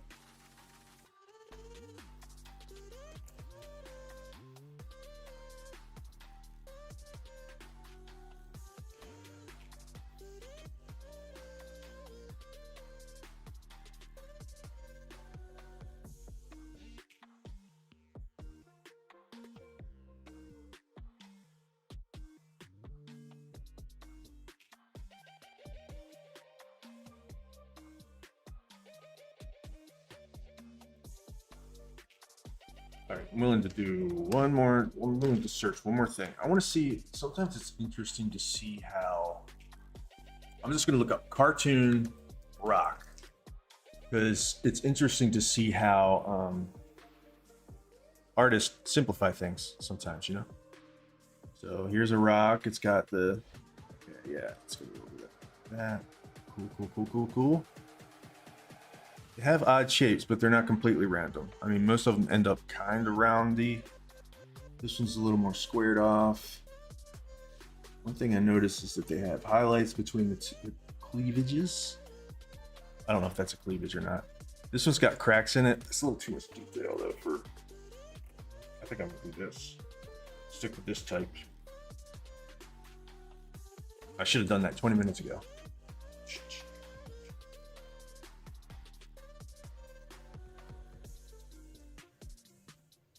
All right, let's see.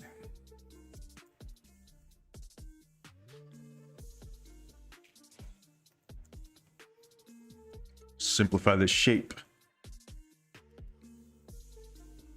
into something that is a little less complicated. Okay, so that's already looking a little bit more like a rock. And then we're gonna do, let's see. Yeah, let's make it squared off. A little bit squared off. And like that.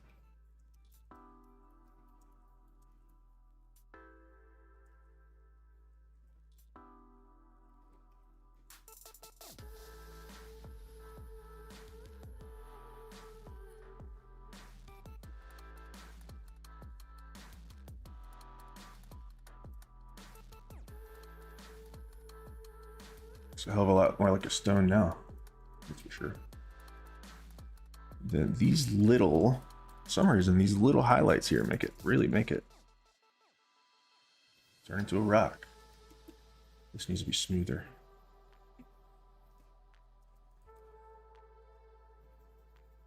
Yes, I do talk to myself as I'm painting.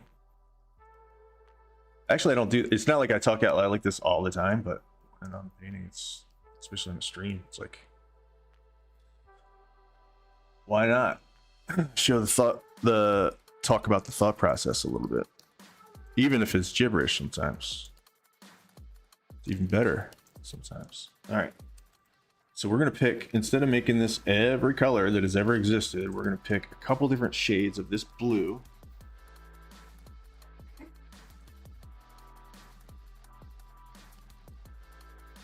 And yeah, pick a couple different shades of this blue. Don't like this. I'm gonna turn that a little bit more toward icy, maybe.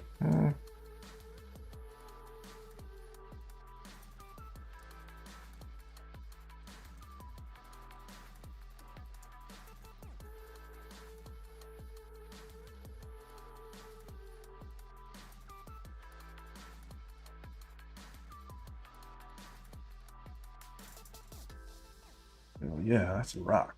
Now that's a dang rock.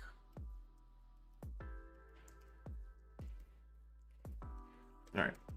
So now I am going to just do what I'm seeing everywhere with these rocks, and I'm going to reflect the sky in these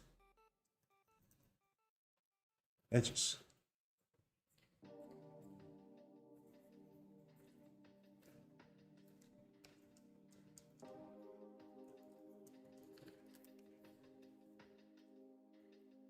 Pretty cool.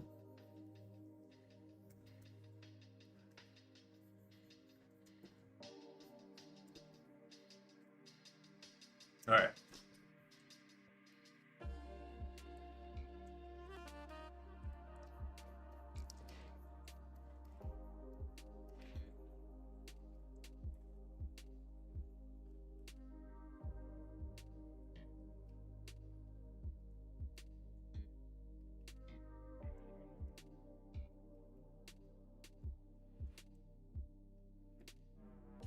Need to make a little more room on this phone for all the things I want to say. All the important things.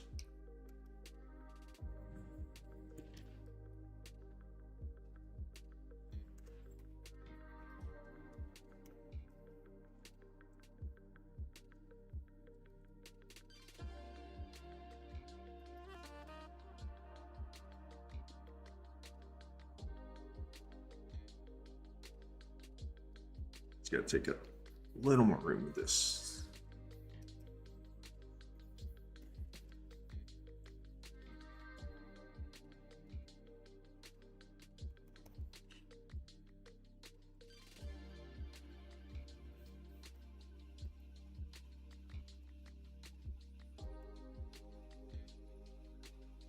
All right.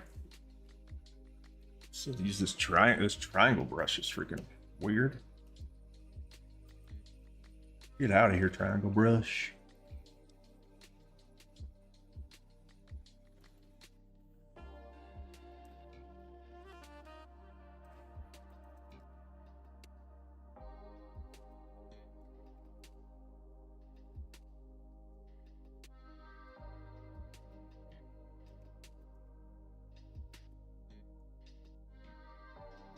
Gotta define these edges. I made a tangent on accident. So let me just should I do this?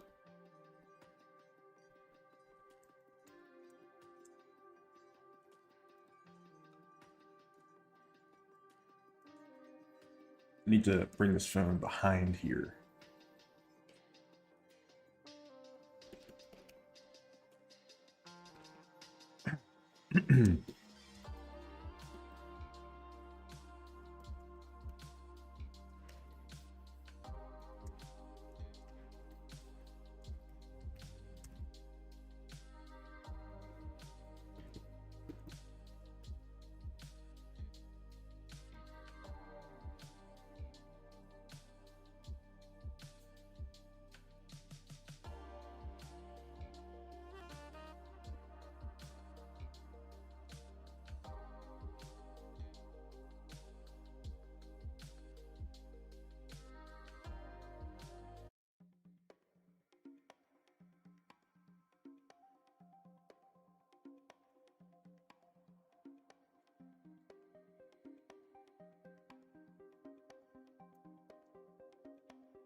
All right, let's see. I guess I have to bite the bullet and go to OnlyFans. It'll be okay.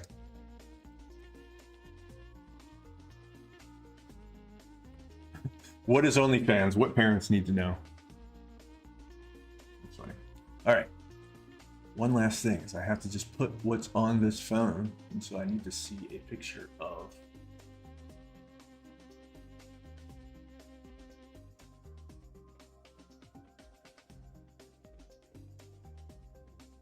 What does it usually say? Do you follow somebody on OnlyFans? Is that what you do? Or do you fan them? Fan me on OnlyFans. Pay me on OnlyFans.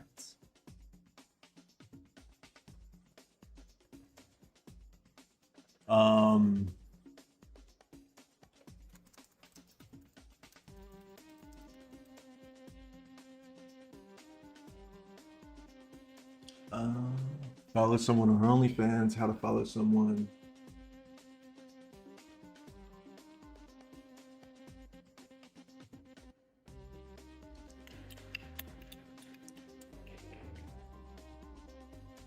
All right.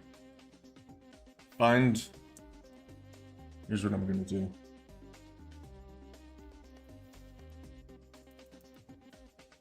Thank you. I'm not trying to make any kind of political statement, but I really do have to make this make sense. Not political. Political is the wrong word.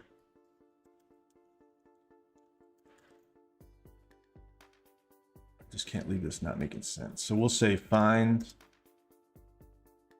your match on OnlyFans. What's the what do you think the OnlyFans font is? Who cares? I'll do a basic.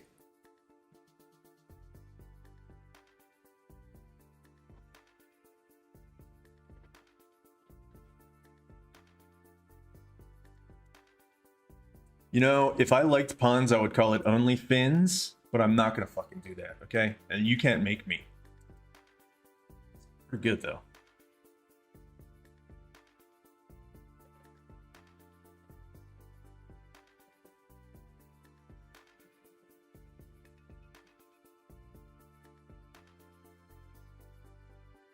Like, I would never use a pun, but I sometimes think about them.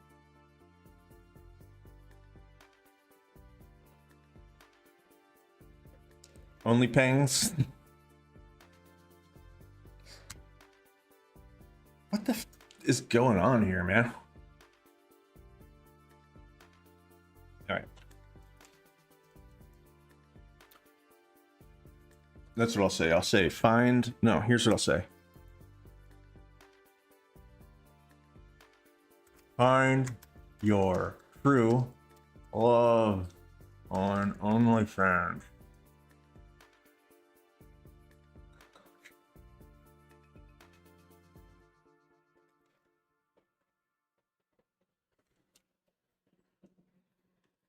And that is my statement.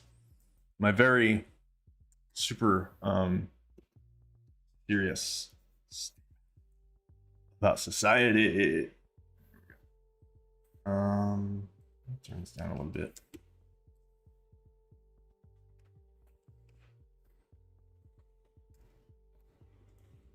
Come on, dude.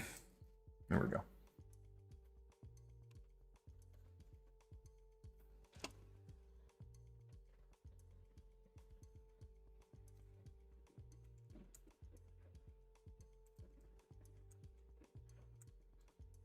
Close some more windows.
If I was gonna do that, it's got to be only fins, doesn't it? Because penguins kind of have fins, right? Nah, I don't know.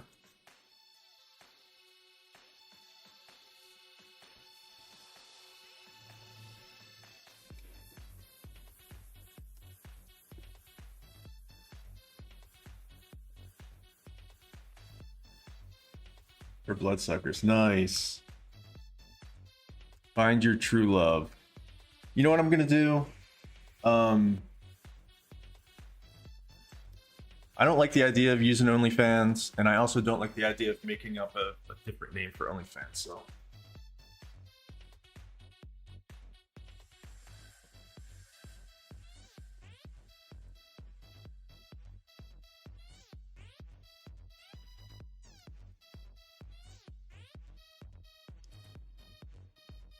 Find your true love.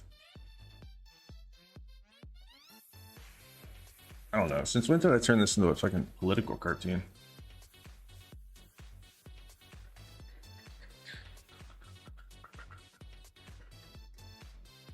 I know one thing. We got to put a credit card right here. This dude's got his credit. This penguin has his credit card out.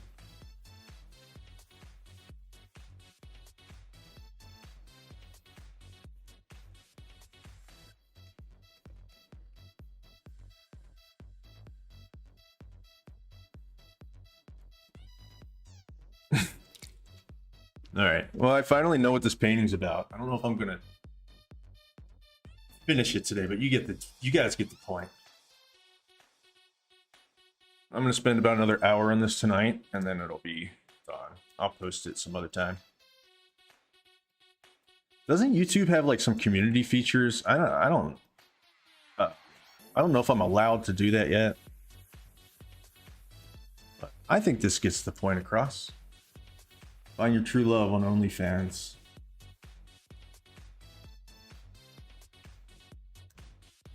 Because my computer's like, it wants to die. Of course he pays with crypto. Yeah, he doesn't need a credit card.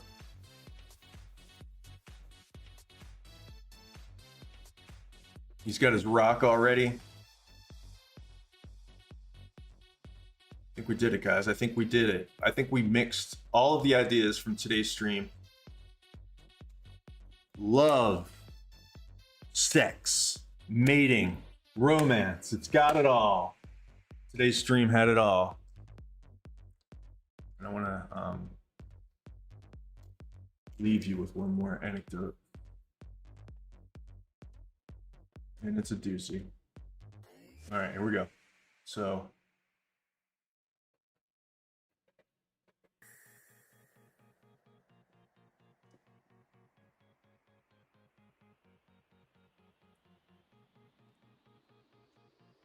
all right. If you've got children watching, you may want to escort them, send them out. The rock turned out good. Thank you. Yeah, I think once I looked at a couple rocks and how they were simplified, I think it's all in this. Highlighting the sky on the edges.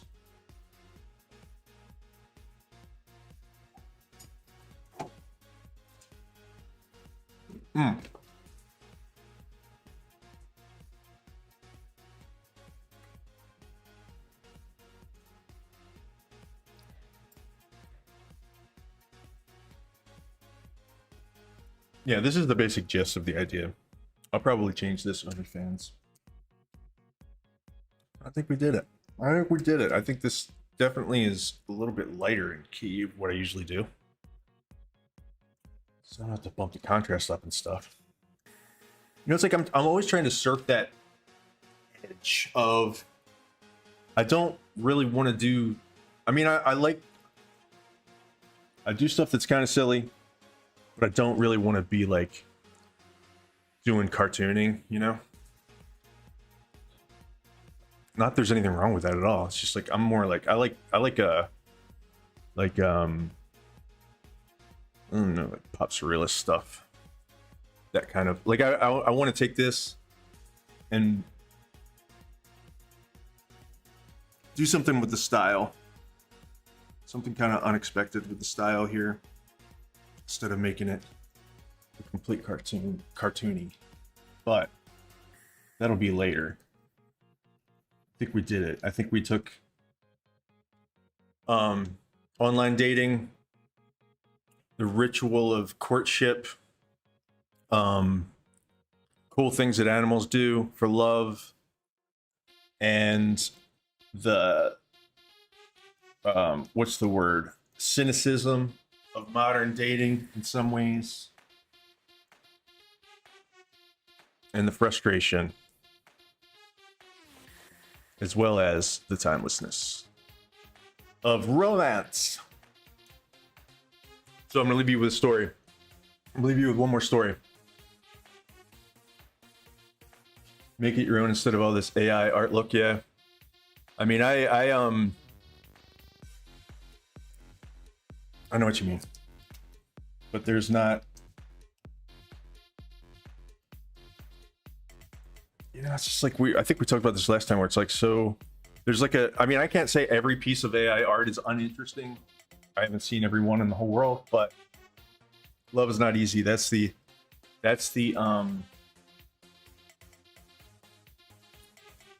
lesson. Love is not easy. So, I don't know. So what? That's it.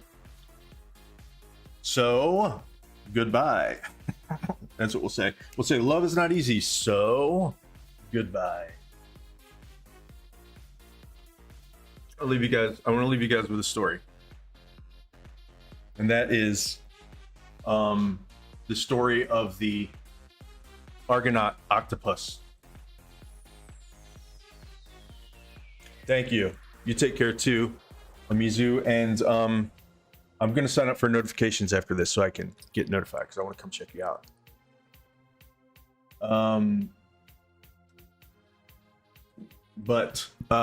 Listen, the Argonaut octopus, when they want to mate, okay, they have an arm, a specialized arm that is, it's full of sperm, okay? And so this arm is their, that's awesome. I had a great time too. It's good to hang out with fellow artists who is not judgmental. But now I've started this story of this crazy octopus, the Argonaut octopus. And so they have one arm that's their reproductive arm, the males do, right? And so that's a little weird, right? They have one arm that's like their sperm arm. But here's how they do it. Here's how they do it, dude. Okay? They rip that arm off. And they just kind of send it over to the object of their affection. And that's not the weirdest thing. The weirdest thing is that the arm swims. The arm swims. When the arm is unattached from this octopus, okay, it swims over. It swims on over to the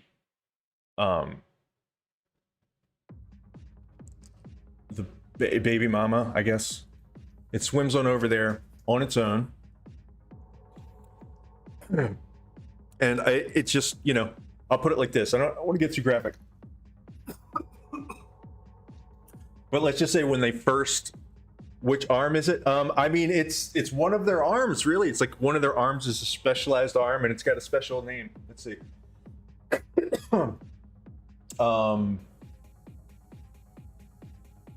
It's their coitless. A special reproductive arm filled with sperm. Yeah, some NS. Not safe for work. Not safe for the boat, I guess you'd say. I don't know what I'm talking about. Okay, so when they first discovered this, they thought that the female octopus had a parasite because there was something squiggling around in there inside of her body. But it turns out, nope, it's still just this arm peener just hanging out in there. And that, my friends, is really the basically the pinnacle of romance and love. So happy Valentine's Day. And I just want to say from the bottom of my heart, really, I had a great time and it was a lot of fun. And if you want to watch the best romance of the year, of last year, go and watch Robert Eggers' Nosferatu. Finger guns. Yeah. Gun fingers. All right. We'll see y'all next time. Thanks again. And it's been super, super fun. And we shall meet again.